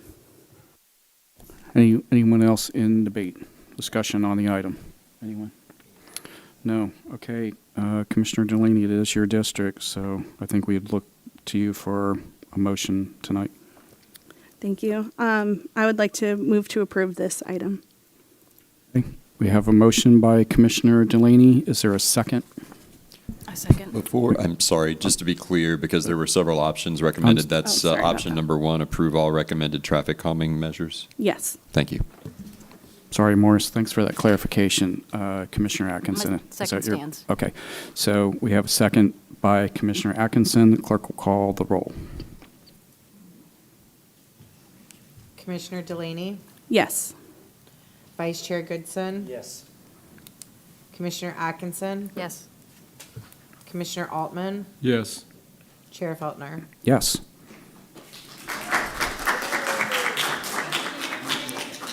Okay, Commissioners, we will show that item passes 5-0.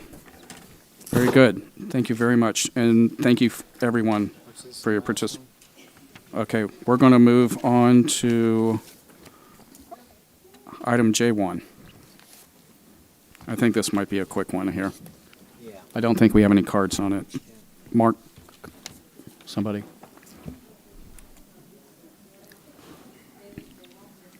J1.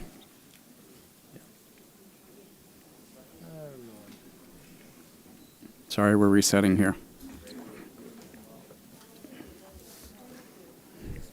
Okay, Commander. J1. Sorry about that, Commissioner. That's all right. I know we moved So around. J1 is a approval for a purchase agreements resolution and county deeds for a portion of county-owned parcels and county deeds and resolutions for an existing county right-of-way related to the FDOT Facility Improvement Project, which is on State Road 528 East and the west side of North Courtney Parkway.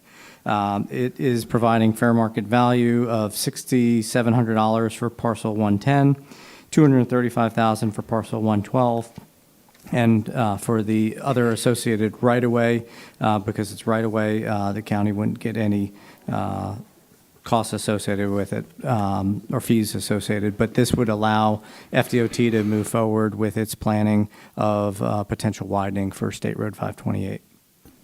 Okay, questions for Mark? Are there any questions? Commissioner Delaney? This is just for the public's sake. Is it correct that this is going to be widening coming off and onto 528, onto Courtney, and then going east onto 528? Based on the parcels that they are looking to take, that is what I believe, but I have not fully seen their proposal. At this point, they've identified that they need the additional right-of-way for what they have projected, but it would make sense based on where they're looking for what I would call slivers of our property. Thank you. So hopefully this will be a good thing. Any other questions for Mark? Questions? We don't have any cards. Discussion on the item. Any discussion on the item? Commissioner Goodson, this is in your district. I have no problems with it. I'd like to make a motion to pass it. Okay, we have a motion for approval by Commissioner Goodson. Is there a second? We have a second by Commissioner Altman. Clerk will call the roll. Commissioner Delaney? Yes. Vice Chair Goodson? Yes. Commissioner Atkinson? Yes. Commissioner Altman? Yes. Chair Feltner? Yes, and commissioners will show J1 passes 5-0. Thank you. We're going to go on to J2. I see Eddie. Commissioners, I'm going to lead this one off. Okay, sorry, Frank.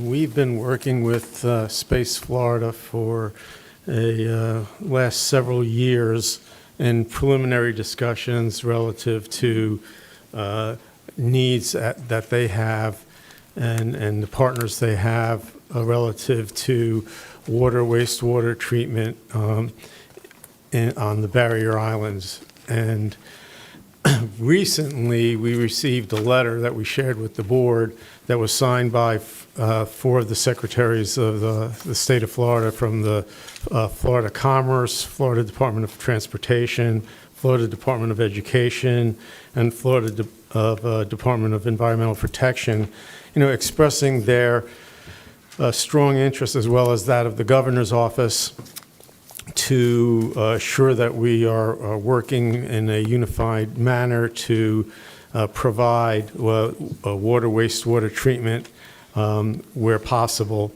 And we, as staff, have been in those discussions. We've laid out in the letters that you see, there were 2 letters that were attached on the agenda item that spoke to that issue and set certain parameters of what we would be looking for. Primarily, it was to assure due diligence, which is to make sure we're doing all the right things in terms of protecting safety, in terms of assuring the capacity that is at the Sykes Creek facility is maintained for the ratepayers that put it together, and that any future utilization would be in a manner that was fair for those that were coming into the system, as well as for the ratepayers who built the system that's there now.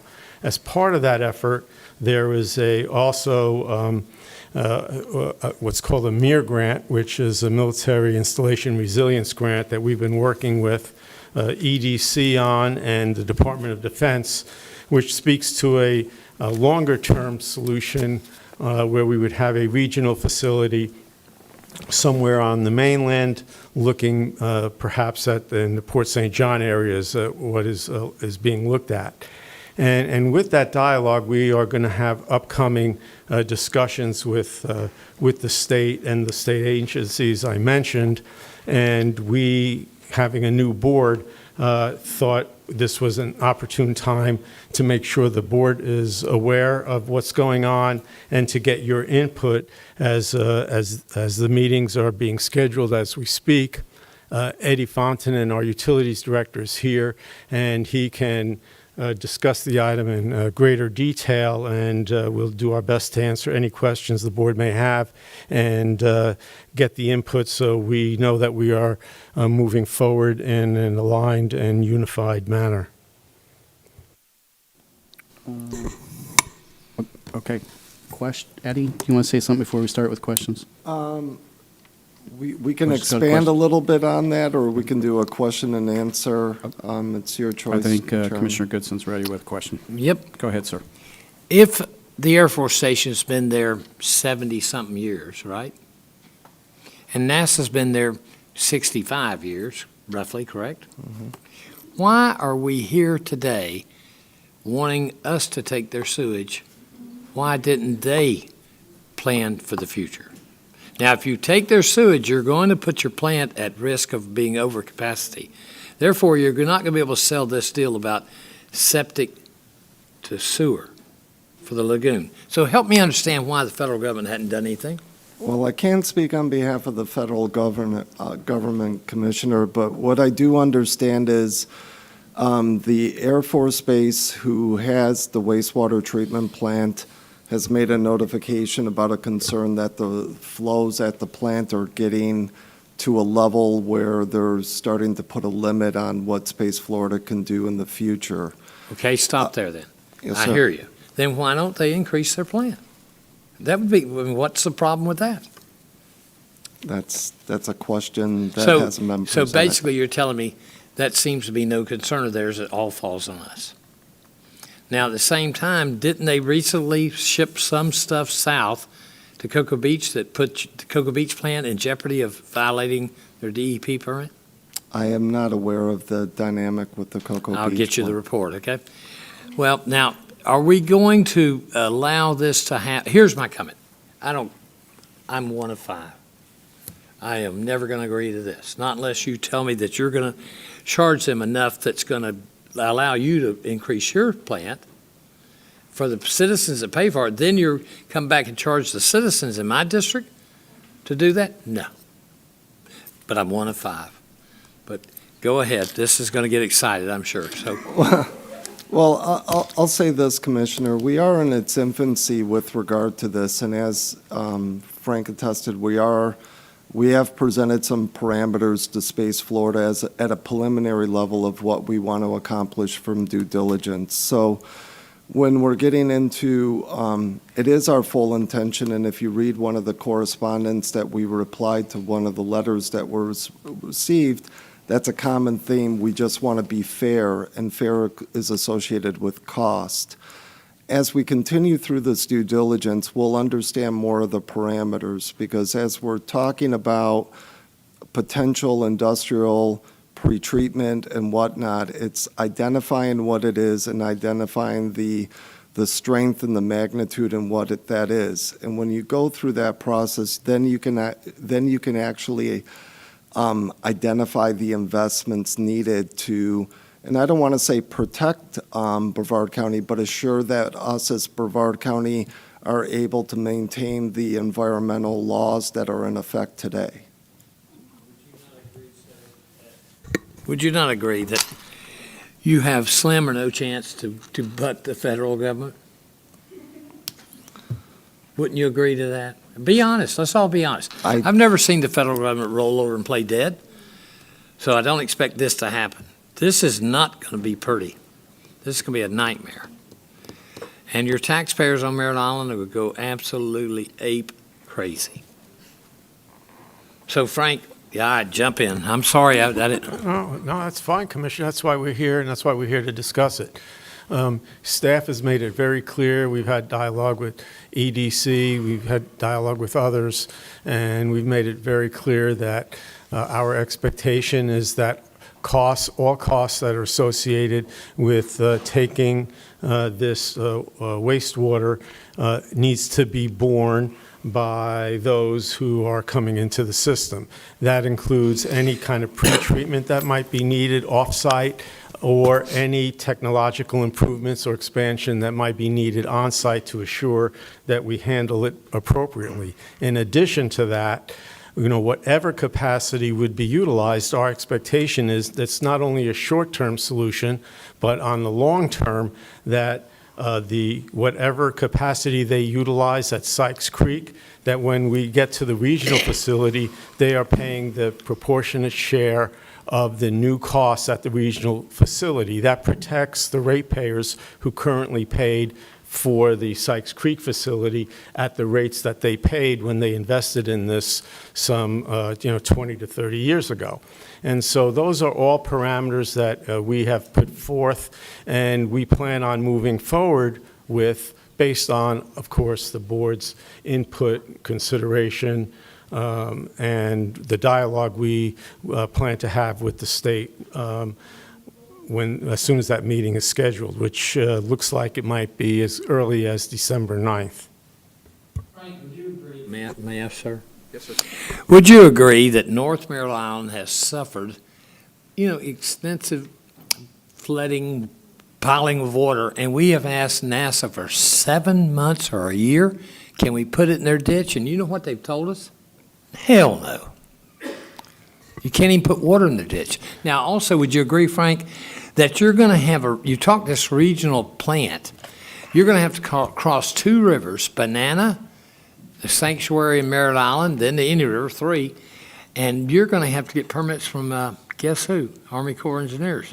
So that could be, one thing about it, I'll be retired and dead. Good luck with your sewage. But if you know anything about the Army Corps of Engineers, Frank, it'll take 30 years probably to get that permit. Well, that's part of the dialogue, obviously, Commissioners. The partners that Space Florida has, they're not looking for, that kind of delay. I think if you've been following what's happening with that, they move rather quickly, and so we are, that expectation in terms of what it's going to take to move forward. I can tell you that it's staff's concern that we not only look at a short-term solution, but we have viable partners who understand and are willing to participate in the long-term solution. That long-term solution is one that I think the Department of Defense shares in wanting to assure that there's resiliency, that we are, protecting the environment, and that's what the regional facility would do. If, in fact, the study that is conducted, that the board has supported, provides that that's a plausible course of action. Of course, we can't speak to that issue today. We have to conduct a study. That study should be completed, within the parameters of what the grant that was approved. Our target is no later than May of 26. So that's really what we're looking at. And we know the state's very interested, based on the letter that you've read, in working to see how they can provide support in terms of moving this forward, in terms of grant funding, and providing the water quality improvements to the lagoon, how we can work together with them. And that's what they've told us, and that's what we plan to be discussing with them based on board approval. I appreciate your honesty, and I'm sure you'll protect Brevard County, and then we'll move forward. All you're asking for today is to consider a study, correct?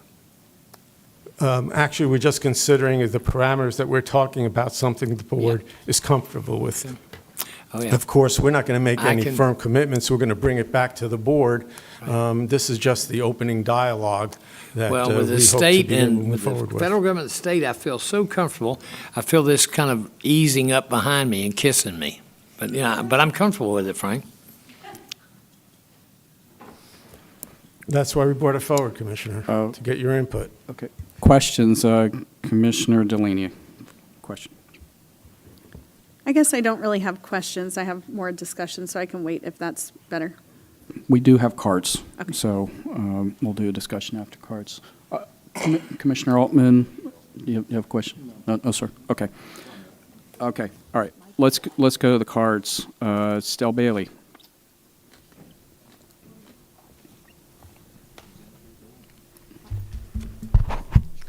Stell Bailey, Port St. John. I have testified at the White House before CEQ about pollution from the space industry and how it affects the quality of life. I have worked with Congress, the EPA, and several national groups on issues like PFAS chemicals and the dangers faced by military families and firefighters.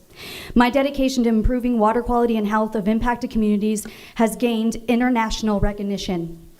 It is concerning that the wealthiest people in the world who stand to gain from this spaceport expect the residents of Florida to shoulder the financial burden of crucial infrastructure enhancements tied to the space sector in the Department of Defense, upgrades they were aware of that were necessary at least a decade ago.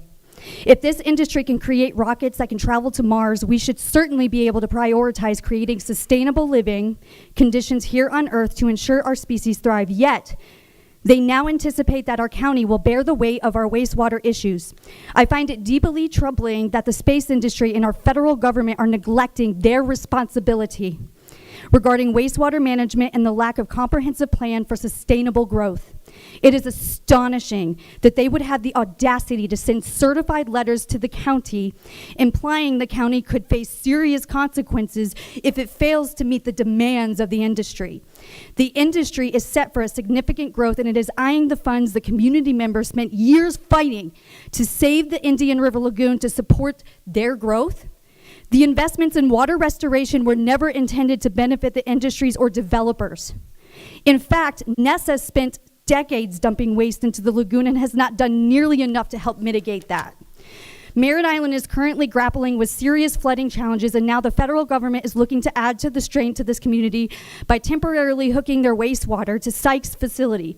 This facility is expected to hit capacity within 10 years and is already notorious for frequent spills.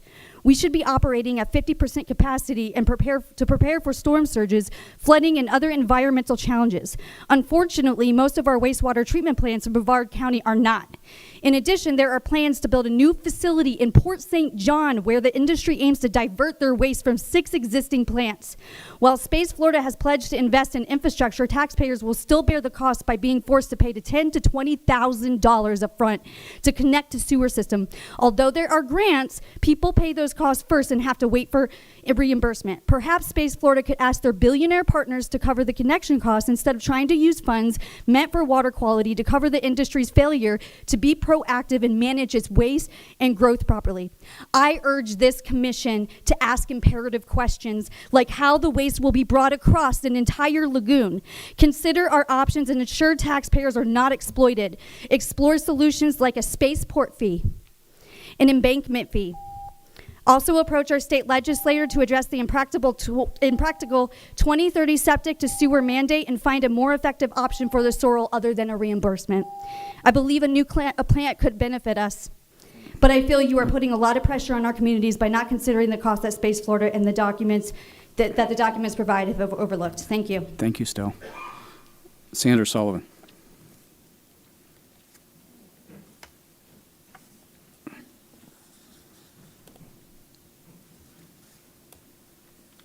Good evening, Sandra Sullivan. So when we talk about Space Florida, we're talking about the biggest controversies and corruption that's gone on in Brevard County. That I'll leave for another day. But I want to talk about a couple things that were brought up here. So first of all, in September, the end of September, there was a meeting. I was printing out the agenda and parts of it. I got dressed and I was ready to come.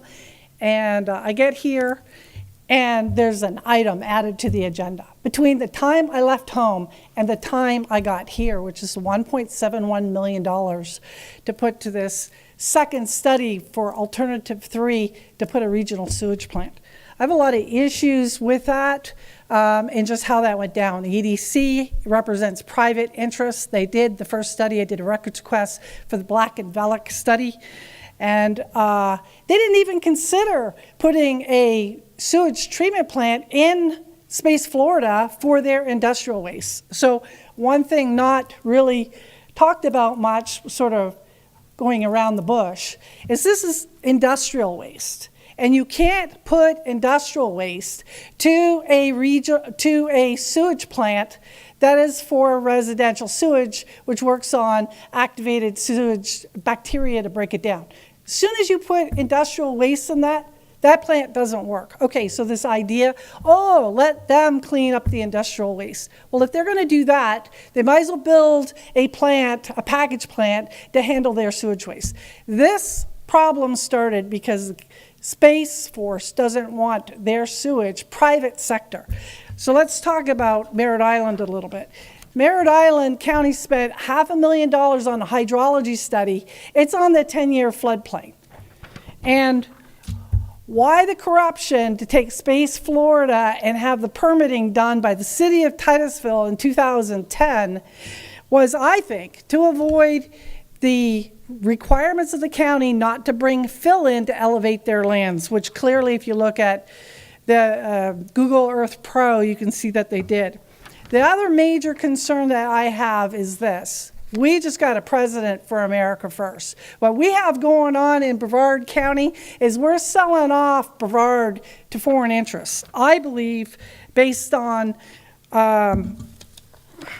the documents, that this whole thing is about a piece of property that Brightline purchased. Brightline, which is owned by Fortress, which is majority owned by Abu Dhabi, which is Dubai. Come into the port, you see the big exploration tower. Welcome to the Dubai of the Americas. That's what we have here. Our port, cargo, space, hundreds of billions of dollars.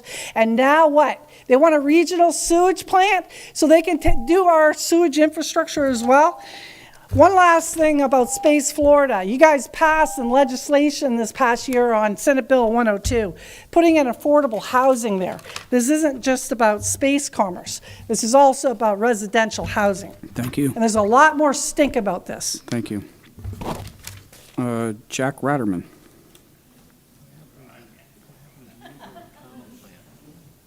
I don't know.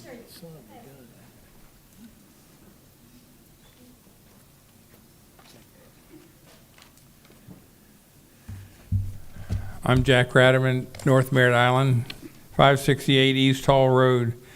I represent the North Merritt Island HOA, which represents all the homes from the Barge Canal to the NASA Gate. I'm also on the North Merritt Island Special District Board, which represents the interest of the North Merritt Island community, and we're an elected board. And we represent, according to our map here, from the middle of the Barge Canal to the middle of NASA Causeway.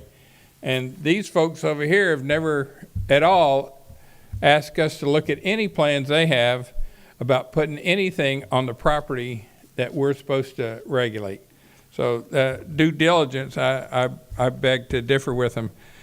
I'd like to remind the board that the one that I'm on is also elected like you are. I'd also like to ask, who's going to pay for this new system? What's the present percentage of the capacity of the Merritt Island facility? I think it's 85% now. I understand that it'll be industrial waste. Who's going to regulate whether it's industrial waste or residential? North Merritt Island has many concerns because we've been dealing with flooding and other issues, and this will just be one more. We're asking that this be put off in a public meeting and additional public information be given. I would like to know how much is going to be the increase of liquid that's going to be pumped down the how many foot deep well?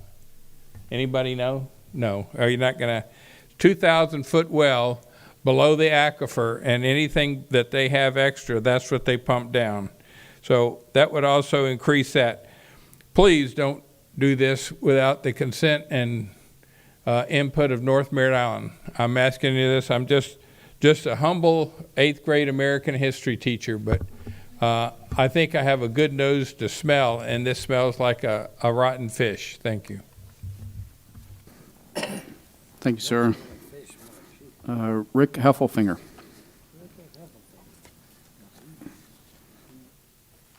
Rick Heffelfinger, 2000 Juniper Drive, District 1. I was going to come up here and just congratulate Frank on a wonderfully written letter about due diligence and the whatnots. And then I heard the other speakers, and it's a hard night, Frank. A lot of this is water. We don't have enough. We're building a bunch of developments, and we're not even sure where our sewage goes. And yet now we got the spaceport guys want to dump their stuff in with. I mean, I don't live on Merritt Island, but I feel for you guys. And I thank Commissioner Goodson for standing up for those people. But hey, if they want to do that, there's a great answer. You know what it is? You pay for our stuff as well as your stuff, and don't charge the taxpayers anything. We've got something, they want it, pay for it. That's the bottom line, right? So the due diligence is make sure that doesn't fall on the taxpayers, because we all love the spaceport, right? Rockets and all, that's great, but you got to pay your way. That's all I have. Thanks. Thank you, sir. Milo Zonka.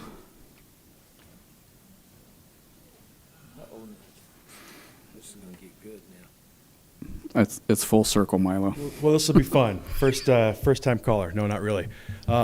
Listen, I want to make very clear I am an employee of SpaceX. I'm not representing SpaceX tonight. I'm representing myself. I'm actually representing the guy who stood here in 2006 when we celebrated the fact that, after decades of only being a launch property, that we actually brought the first manufacturing for space to Brevard County, and that was the crew exploration vehicle from Lockheed Martin back in 2006. And the county we loved it.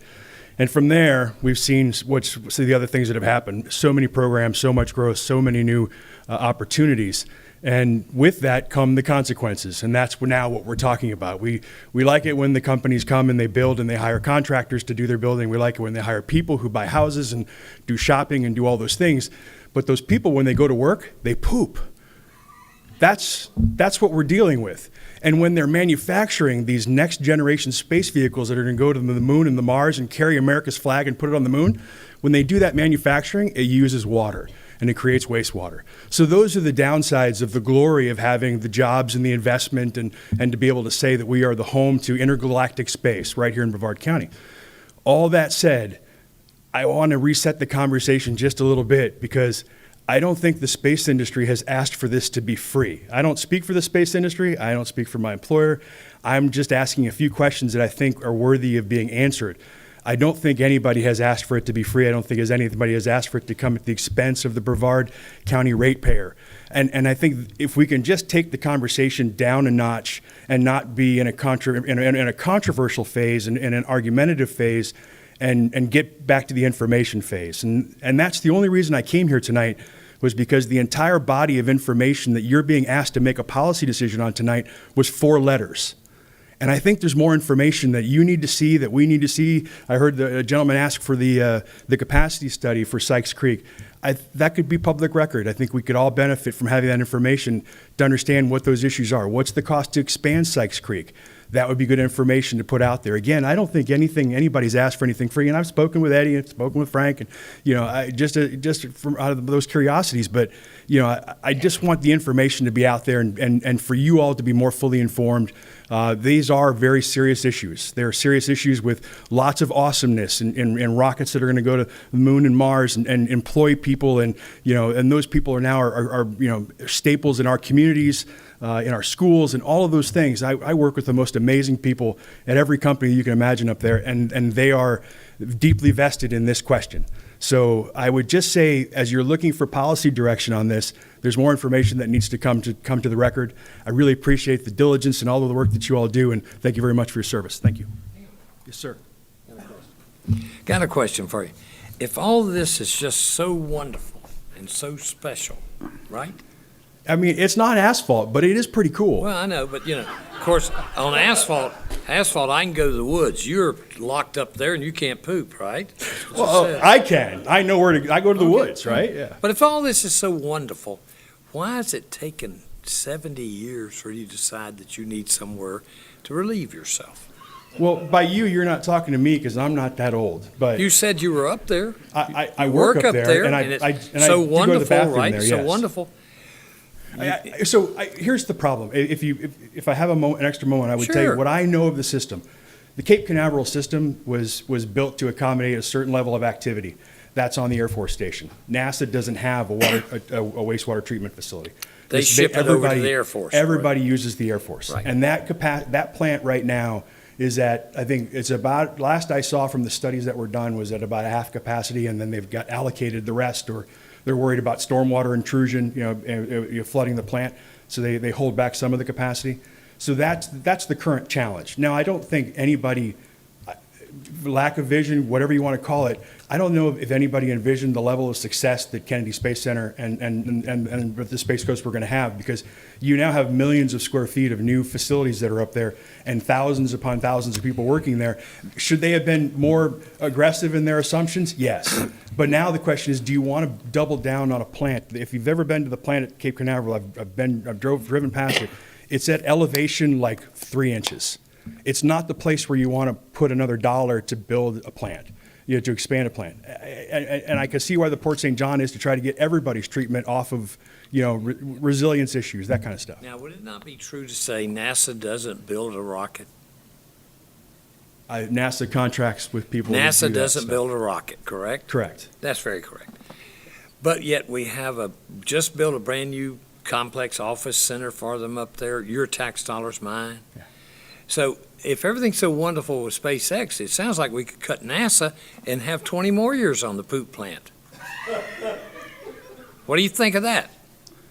I'm not party to that conversation, but I appreciate the thought. President Trump has got two fellas that's going to be party to that conversation, I'd imagine. But, hey, I'm all for it. As long as you don't hurt Merritt Island, I think it's wonderful. And again, I don't As think long as that's you the don't ship intention. bad stuff down there. I want premium stuff coming to our plant. The good stuff, yes. The intelligent stuff. I'll eat Italian, and I'll pay you a visit, okay? Thank you, okay. Thank you very much. Can I say something? Sure you can. Yeah. I think that the tone that you're getting is I don't know if you read these letters that we got, I did, yes. but they're pretty pointed. And how dare the state do this and try to withhold funding from the people of this county and handcuff us. So that is the tone that you're getting. And I say this with all due respect. It's not my, that is not my argument. My own, and that's where my point to that exactly is, I think those 4 letters should not be the breadth of all the information if you're being asked to make a policy decision. That's all I'm saying. I didn't write the letter. I think that's what we're talking about tonight. No, I understand. Yeah. I do. I get it, and it's just trying to take the temperature down just a little bit, because at the end of the day, there does have to be an answer. And so if the first answer is, don't send us another letter like that, you buttheads, that's a perfectly valid position, but then we still got to get to a solution. That's all. Thank you. I didn't Thanks. say that, Governor. You said it. I did say it. I did not call the governor a butthead. Thanks, Milo. Thank you. Thank you. Okay, commissioners, we're done with the cards. Based on, and let me just clarify real quick. Is there anyone else who wanted to speak on this issue? I had a lot of cards tonight. No? Okay. Are there any follow-up questions for staff based on the cards that you heard tonight? Commissioner Delaney. Is there any way you can get for us the capacity for Sykes Creek and like where we're at with that? Not tonight, obviously, but will Yeah, you get and that for us? I mean, right, yes, I Thank can you. get that. Now, what, does Frank need a motion just to proceed on? Is that what he I- needs? Commissioners, I think what's requested of us here is to give direction to staff on how to proceed. So I think as a board, we need to get something. Commissioner, well, let me pause here for a second. Here, I'm sorry, Commissioner Altman. I think this is an incredibly exciting opportunity for Brevard County to really be a part of something that is much bigger than we are. We are the community that put the only humans on the moon. We are the community that's leading the way to making our society interplanetary, which we know ultimately we'll have to do if we're to survive as a species. We really have a can-do attitude. This allows us to be a part of fixing a serious problem that the Space Center is facing now, but it's a good problem because no one anticipated that we would be soon facing 600 launches a year, that we would be having colonies on the moon and on Mars, that we would have this incredibly talented individual who's able to launch rockets and literally catch them in the air when they come back. No one could predict the rate of growth and the rate of scientific breakthroughs that have been achieved. And they've been achieved through American ingenuity. They've been achieved because of this wonderful, wonderful entrepreneurial private sector system that we have. And what's happened is we're in a space race too, where China now has returned samples from the moon. They've landed on the polar region of the moon. They're leading the way of getting back to the moon. And they are no friends. So we are embarked again on a space race that really is, our national security is dependent on winning. I was there when we built the Sykes Creek plant. And if somebody would have told us that we had an opportunity of providing needed sewage capacity to a guy that's launching rockets that can hold hundreds of people, that we're going back to Mars, going back to the moon and going to Mars, that we have an entity called Space Force that is at Cape Canaveral Air Force Station, Space Force Station, and at Patrick, that is leading the way in the world to keep our national security. That we have two launch providers that are two of the most innovative and wealthy entrepreneurs in the history of the world that need help. I think we would all be excited about that opportunity, that the investment that we made 30 years ago, 35 years ago, that can be a very significant part of achieving this national goal, this goal for mankind, the greatest, the most exciting and the greatest adventure of our human existence. This is something much bigger than us. And I hope we can, I think Brevard County has the ability to step up to the challenge and be a part of that. So I hope we take a can-do attitude and we work with our private partners, and we can rise to the occasion that do some of the most basic things that county government does, provide infrastructure. This has happened so fast that NASA couldn't foresee it, and even a lot of the private sector could foresee it. But you know what? Brevard County foresaw it. We built the Sykes Creek plant that still has 10 years of capacity left. We can fill this void. It has to be done quickly. And in the long run, I'm convinced that the people in North Merritt Island, the people in Brevard, and the people of this country will prosper because of our actions here tonight. Commissioner Delaney, you're next. Thank you. And thank you, Commissioner Altman, for all that. And I definitely agree with you with how important the space industry is to Brevard County. For the public's sake, I really would like to speak into the record of these letters of which we're talking about, because I think it's important to this conversation. On August 13th, we got a letter from Space Florida from the CEO of Rob Long. And that was a very pointed letter. The tone of it was unacceptable, in my opinion. And especially with the next email that's on our, or the next letter that's on our agenda from our utilities department, basically saying that these conversations have gone on for the last 6 years. And Space Florida is the one who has not done their due diligence. They did not do their part in the deal. And so accusing Brevard County of not being good partners right off the bat, out of nowhere, is a problem to me. And then when our director sent that letter to be, for on October 28th, the Florida Commerce, Space Florida, the Department of Transportation, the Department of Education, the Florida Department of Environmental Protection, to send us this letter basically threatening all of our projects here in Brevard County. And I'm looking at everybody in the room, and I hope you guys hear this loud and clear and at home.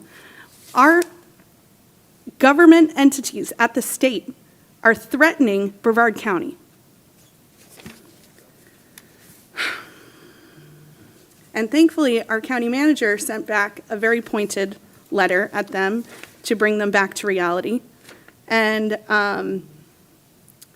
I hope, and I would like to preface this because we need a solution to this problem. So this is not me saying that we don't want to work with you or we're not happy to have this partnership or any of that. But if we're going to be partners, I'm asking these entities who sent this letter to actually be our partners and not threaten the people of Brevard County. With that being said, I have some concerns, and I'm glad that we're having this conversation because I'm very concerned about the industrial waste. I'm very concerned about who is going to be paying for this. This should not be on the backs of the people of Merritt Island. is it even possible to expand our plant in the way that's needed to handle the industrial waste? There's just so many things. And then looking forward to the future, what does that look like for, because this is just a short-term fix. What is the future going to look like with this regional plant that we keep hearing about, but there's really not that much information about? How is that waste going to go across the river? How are we going to ensure that we're not going to, pollute our river and that our people are going to be safe? Because we don't know what kind of toxic chemicals are going to be put down these pipes. And if that leaches into our river, if there's a pipe that bursts and gets into our groundwater, there's all sorts of things that can go along with this. And so whatever path we take forward, we need to ensure that our people aren't being taken advantage of, because I think that we equally need each other.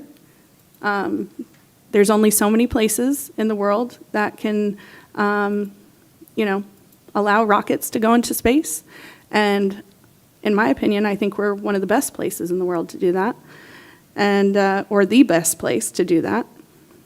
And so I would like to expand on that partnership and be good, come up with a good deal for everybody. Thank you. Sorry, Commissioner Goodson. Let me apologize before I start for my rudeness, okay? Now, Commissioner Altman, tell me, you've worked 20-something years for the Florida Memorial Astronaut Foundation, correct? Or how long?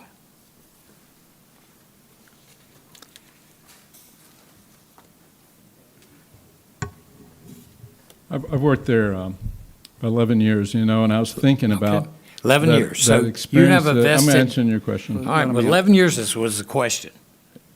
But now you have a vested interest in this?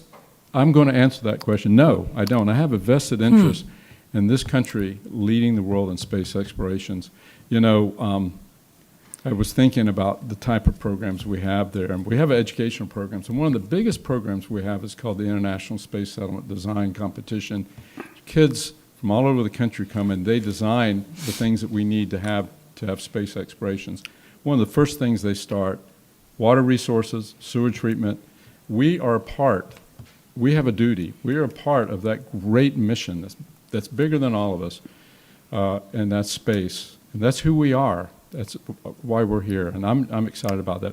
I'm really excited about the opportunity to work at the Space Center and to be a part of that. I grew up in construction like you, and my family moved here for the space program, and I think we have an opportunity. We have a great opportunity and a mission and a role and a purpose to support it and to be a part of it. I don't think there's a better community to launch, as the Commissioner said. And it's important. We have a sacred duty to meet the challenges, and this is one of them. This is one of them. Okay, that being said, though, would you agree that at the turn down of the Atlas program, NASA left here at night and left you? Okay, all that being said, I'm not mad at anybody, but if you're going to sell the barn, you might want to know who's pulling the wagon, because it might be gone tomorrow. Because if Musk gets something happens and Texas is better, you think he's going to just say, "Whoa, I'm staying here because of the poop plant"? So I hear everybody's great thing, great vision and all that, and I hope you all get to Mars before I die. But God bless you. That's all I can say, because we got to protect the citizens and we got to protect Brevard County. That's all I'm asking for. Okay. And I'm over it. Commissioner Atkinson. I just wanted to expand something on that Commissioner Delaney said. The response that Mr. Abate sent was strongly worded, and I thought a good representation of how generally the people of Brevard County feel. I would like to see you and your team continue to advocate for the residents of Brevard County based on the wording of the letter that you wrote. I have a lot of belief in the team that we have working for Brevard County residents. That's all. Commissioner Delaney, is that a new light? I think it is. Yep. No? Okay. Anyone else in debate? Okay. Frank, maybe give us just some guidance on what you're looking for from the board here in terms of direction. What is it that you need to go forward? And I think the staff and I have very clearly heard what the board has had to say. I think it's very consistent with what we put in both letters.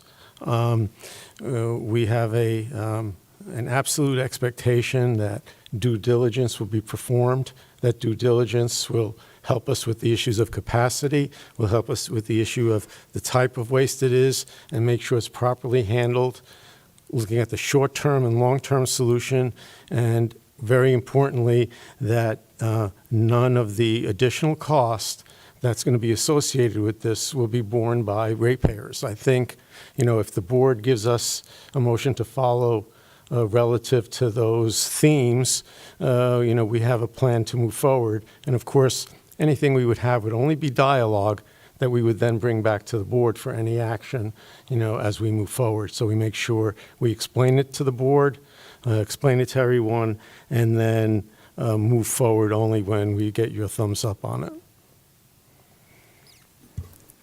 Any questions on that? Nope. Any more discussion on that? I'll entertain a motion. I'll make this glorious motion. Say it in the mic. Oh, say it, Mike. For the cert. Yes, I will make the motion.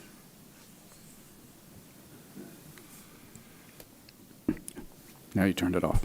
I There we go. don't have to Oh. say anything else. All right. Oh, I'm over it. I made the motion. Somebody has to second it. I think I missed the motion. Whatever Frank said, I'm for it.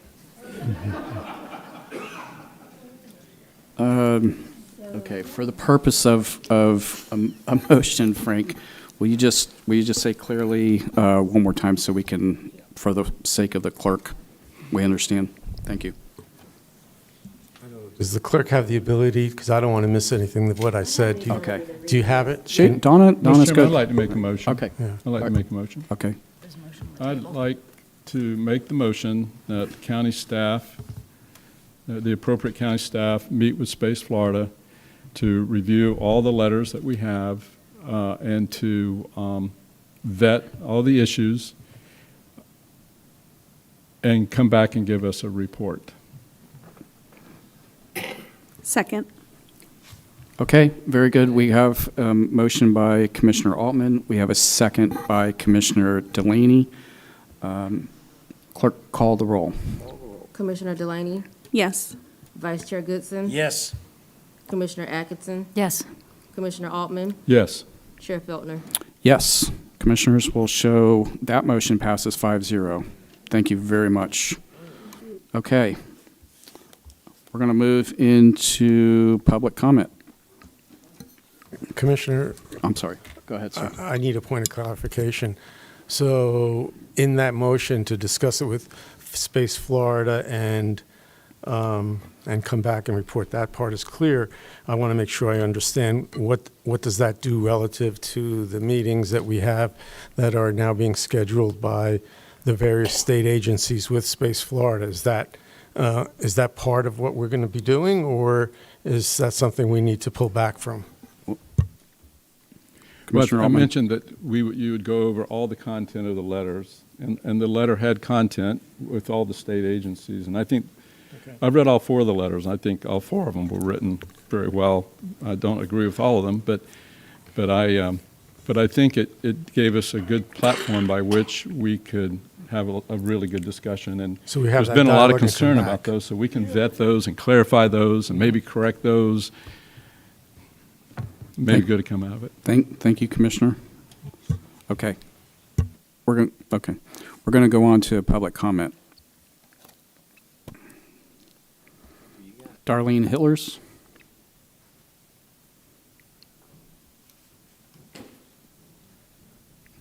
And we'll have Janice Moran after that.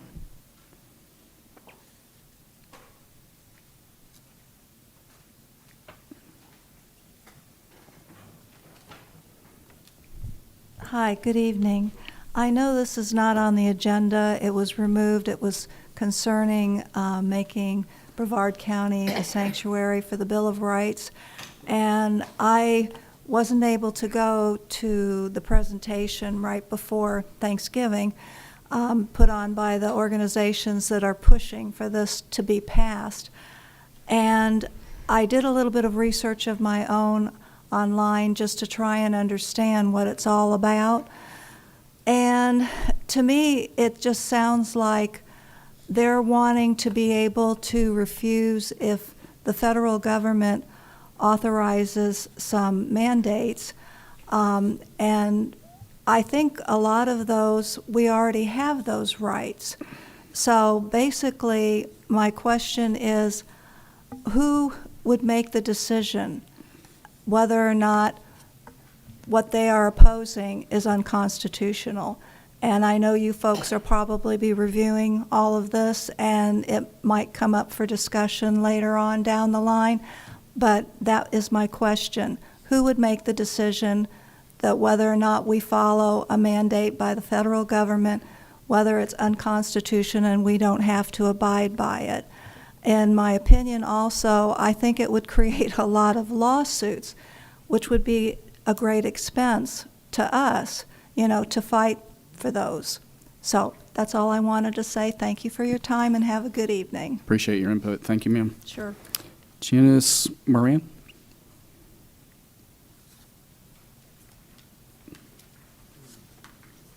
Hi. Really interesting evening. I wasn't expecting any of the stuff about North Merritt Island and the space thing. And I live north of the Barge Canal, so very interesting.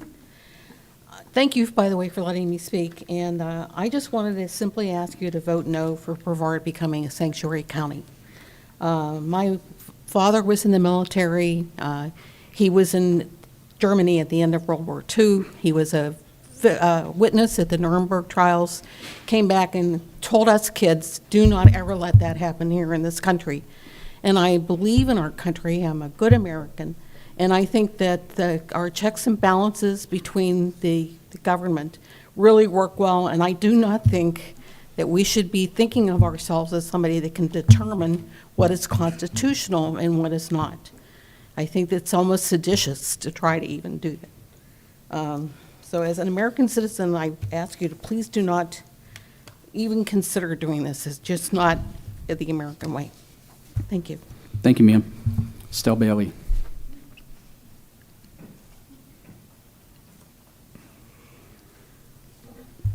Stell Bailey, Port St. John, Florida. First, I want to welcome everybody and the new chairs, and then some people that have been here for a very long time. Welcome back, and welcome to the County Commission. I didn't get a chance to say that. I want to put out a challenge to this commission. And the first challenge is to commit to doing a ride-along with our firefighters, and then coming back and reporting to the public about that ride-along and what you experience. And the second challenge is to meet with a minimum of at least 10 firefighter families and talk to them face-to-face about what they're experiencing in this county and what it is that they need. And lastly, I want to remind you that you represent we the people. We are your bosses, not the lobbyists, not the out-of-state developers. We the people are your bosses. You represent us. And I want to remind you that. Please uphold your oath and make sure that you uphold the Constitution. Thank you. Thank you. Mr. Heffelfinger.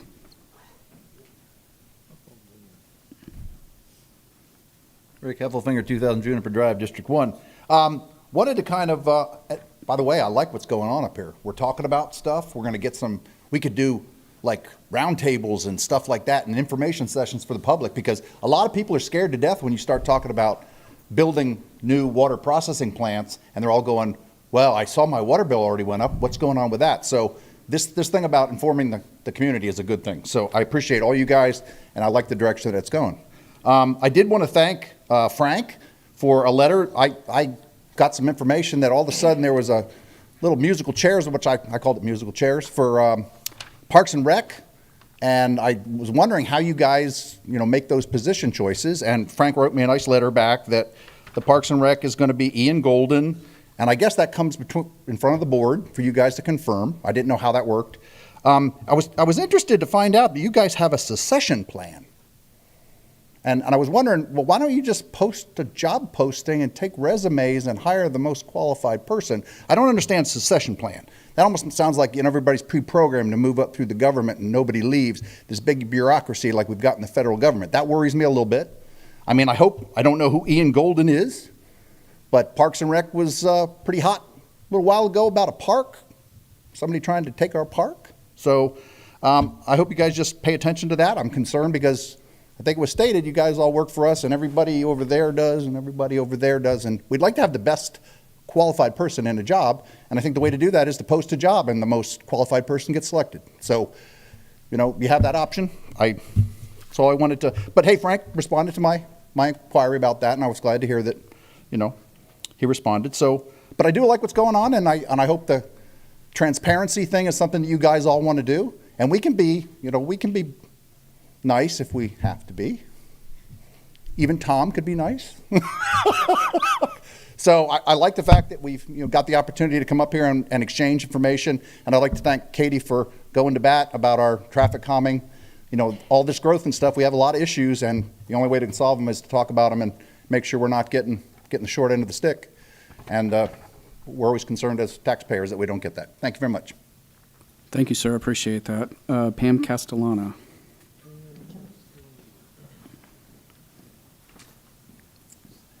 Good evening. Before I start, I'd like to say thank you, Commissioner Feltner, for not only meeting with me, but initiating that conversation yourself to make sure that I felt heard by your office last week. I appreciate that. Thank you. E pluribus unum, out of many one. Our differences are what make our country great, and our forefathers crafted a clear explanation of roles for our three-pronged government with a strong federal presence. The County Commission is not a judicial body. It is not the role of our county commission to interpret the Constitution. It is the role of the sheriff. It is not the role of the sheriff to do so. It is the role of the judicial branch, as outlined by Article 3 of the Constitution. I should probably thank you for attempting to bring the sanctuary city for the Bill of Rights to our county at this time, with President-elect Trump announcing many blatantly unconstitutional programs. It would be great to have the ability to require our sheriff to refuse any calls for the use of U.S. military to enact mass deportation if they came to our county.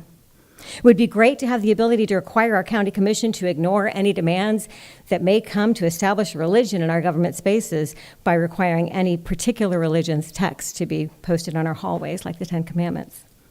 But why stop with the federal government? We in Florida have already experienced the reality, not the imagination, of tyranny and authoritarian overreach.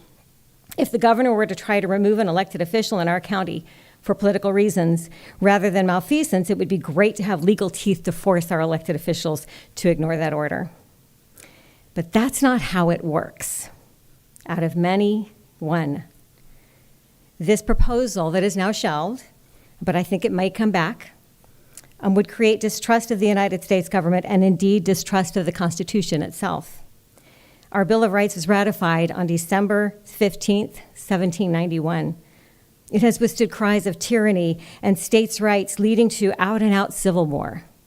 It has withstood the ending of slavery, the Civil Rights Act, desegregation of schools over the objection of many lawmakers right here in our county, and desegregation of our military. It has withstood the expansion of legal rights and protections to formerly enslaved persons, all Black people and women. It has withstood the expansion of legal marital status through interracial marriage to same-sex marriage. I dare say it will withstand any and all assaults and does not need Brevard County's sanctuary. And frankly, with all due respect, I was in this room 2 years ago when my mic was shut off with a minute left to speak when I was addressing our government. I'm not sure I trust everybody in Brevard County with our First Amendment, much less the rest. Thank you for shelving this for now. I hope it doesn't come back. Thank you. Thank you very much.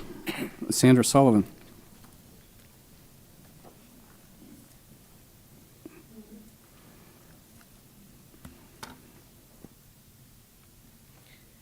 Sandra Sullivan. So first I want to just talk about our firefighters, given that we're headed towards a public safety crisis. And maybe you could take the nearly about $9 million that you got as a unexpected windfall and put that to public safety. That would be a Band-Aid. It wouldn't be a fix, but at least it's a step in the right direction. Also, I want to mention that I was here for the county commission meeting when the discussion was about extending the county manager's contract, and it wasn't until the new commission came on. That was the vote that was taken, and in fact, it was Chair Feltner that made that suggestion. I think it's time for him to resign and to rebuild trust in the county. Now, I want to go back to a bigger issue of Merritt Island. In the 6+ years I've been coming here, what has filled this room more than any other issue, citizen-driven, has been Merritt Island flooding. And the reason is because it's a 10-year floodplain. Developing that with a lot of extensive plans that are underway right now, including affordable housing, it's when the change that was made in 2024 is very deeply concerning to me. I want to talk about the NASA condemnation. This is a process in taking public land, that is the history of that land, and it must be used for public use. Public use only, okay? And that's clearly not what we have. What is interesting when you look at tax records, they are not paying in Space Florida. They are not paying taxes. Now, on federal land, you expect that they're not paying taxes on the land, but the buildings that they add, when you review the Endangered meeting, and Endangered is another controversy, a very deep one, very troubling one, because Endangered was created because of the legal issues with Space Florida. But there's no taxes on here for the additions of buildings and whatnot. This is Space Florida. This is Blue Origin. The only tax that they are paying is garbage pickup. That's the only thing in here. There's no stormwater. They don't pay for St. Johns River Water Management District. They don't pay anything. Maybe they should be paying some tax to Brevard. This is the crux of the issue with Space Florida and the controversy. This is the North Merritt Island Special District.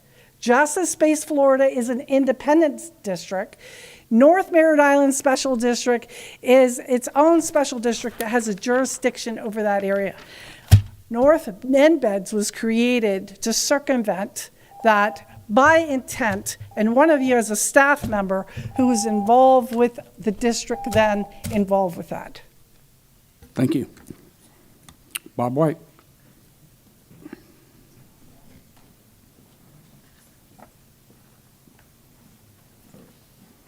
Thank you, Mr. Chairman, members of the commission. Congratulations to the new faces that are up here this evening, and to the old guard as well. No reflection on your age, Commissioner Goodson. Listen, I just wanted to speak very quickly on behalf of the Republican Liberty Caucus of Florida, which I chair. We have come alongside the Constitutional Sheriffs and Peace Officers Association, the CSPOA, in advocating for counties around the state of Florida to become a Bill of Rights sanctuary. We have no less than 4 of our chapters that are currently at work within their counties to advocate for this. If Brevard County was to pass it, it would not be the first county to have to declare itself as a Bill of Rights sanctuary. It would be the 6th county to have declared itself as a Bill of Rights sanctuary. There's been some suggestions made in public comments that this would open up the county to lawsuits on behalf of citizens. It's actually exactly the opposite. It was a great discussion that we had earlier. Congratulations to the members of the public as well as to the commissioners that were so eloquently speaking on behalf of the citizens of Brevard County as it relates to the potential financial fleecing that they would experience at the hands of the federal and the state government. The only thing that a Bill of declaring the county a Bill of Rights sanctuary and passing an ordinance would simply empower the county to more easily and reasonably defend the citizens of the county in the face of a federal overreach that is abusive of their constitutional rights, of the Bill of Rights. That's all this is. And if you think that the federal government has complied and is operating within the bounds of the Constitution, then you're just completely out of touch with reality.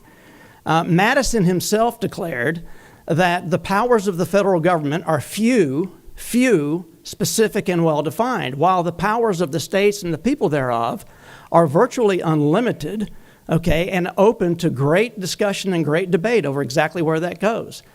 Thomas Jefferson said that whenever the federal government overstepped its bounds and stepped out of the box that the Bill of Rights was created and the enumerated powers were created to keep them in, that the states were in fact duty-bound. Duty-bound. Not only did they have the right, they were duty-bound to nullify those actions of that out-of-control federal government.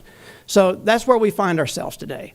We find ourselves at the mercy, really, of a federal government that is completely out of control and gets more and more dangerous and more abusive of our rights with every single day that passes, it seems. And now the state of Florida is coming right alongside the federal government. We've got issues that are coming at us, not just domestically, not just here in this country.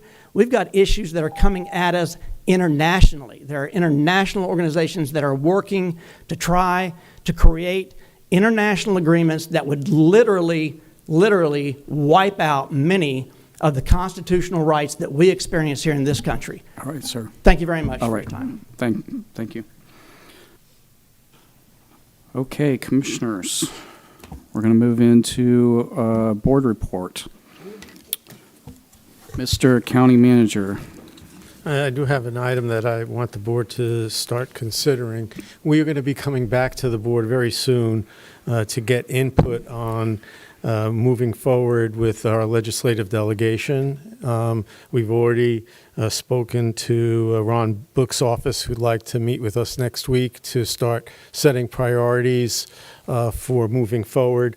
I can tell you I had the opportunity very recently to meet with Congressman-elect Dattoli, who's very interested in supporting the county and moving things on a federal level, and wants to make sure that we give him good information on things that are most important to the board. Obviously, with the new board, staff is going to be seeking your direction. I have already spoken to directors and anticipate having their input to bring back to the board very soon. I just wanted to plant the seed that you start thinking about what your priorities are so we can have that discussion, hopefully maybe even at the next board meeting. Thank you, sir. Morris. I have no report, Mr. Chair. Okay. Commissioner Altman. I have no report. Commissioner Atkinson. No real report, but I just wanted to say thank you to all the county staff who has made my transition into this position so much easier. Thank you very much. Thank you. Commissioner Delaney. There is something that I wanted to bring up. We all got, if I am understanding this correctly, the fire assessment study sent to us, and I would really love the idea of possibly having a workshop to where we could talk about our options. And this is such a big topic that I feel like we really need to brainstorm how we need to proceed forward with this. And I was also wondering about possibly next meeting having this presented to the public in some kind of fashion, maybe a slideshow or something like that. And at the workshop, some of the things that I would like to talk about is all of our future needs. So that is fire stations, fire trucks, personnel, staffing, rescues, and anything in the next 5 years. And also, I would like the cost out of doing 24/72s for our scheduling for our firefighters, because that is quickly across the state becoming the new standard. And so I just really feel like we need to focus on this to get to a better place with our firefighters. I think, go ahead, Commissioner. Morris, would that be an executive meeting that she's requesting? I think what we're talking about, it would be if we were talking about direct labor negotiations, but I think what she's talking about is the fire assessment report that was tendered to the board that just contains the steps that the board would have to take if it wanted to consider increasing or adjusting the fire assessment fee going forward. Okay. Yeah, I know that. I just wanted to know if it was executive or not. Right. That would be an open meeting, is my understanding, that she's requesting a workshop meeting. The reason why I'm asking for a workshop is because I really feel like we need to engage the public on this, because at the end of the day, they're the ones that pay for this. And so we need clear direction from the public, and I really feel like we need to dedicate time to this. Commissioner, I think you have two things in there. First of all, the issue of the workshop, and then presentation of the fire assessment, right? Yes. That's fair? Okay. I think you could put on the next agenda a presentation, okay? So I know staff would work with you on that, and you could put that on as a D1 item. And then, just like we voted today for the TDC workshop, maybe you could come up with talking with staff and fire chief and what have you. You could come up with some dates, and we could consider that kind of in the same fashion of what we had today for TDC. Does that sound fair? That's great. Thank Okay, you. that's, okay. There is one other thing that I was going to mention. In my, and this is just for us to give you guys insight. For board reports in the future for me, I would like to give a report on the boards that I sit on so that the public can hear, what we're doing, what we've got going on. You're And so welcome. You're welcome to do that. I didn't want to catch you guys off guard, No, so that's what I plan on doing. I think that's great. Commissioner Goodson, I've done enough damage. I don't have a report. I'll turn your mic off, okay? Okay. All right, can't do any more damage.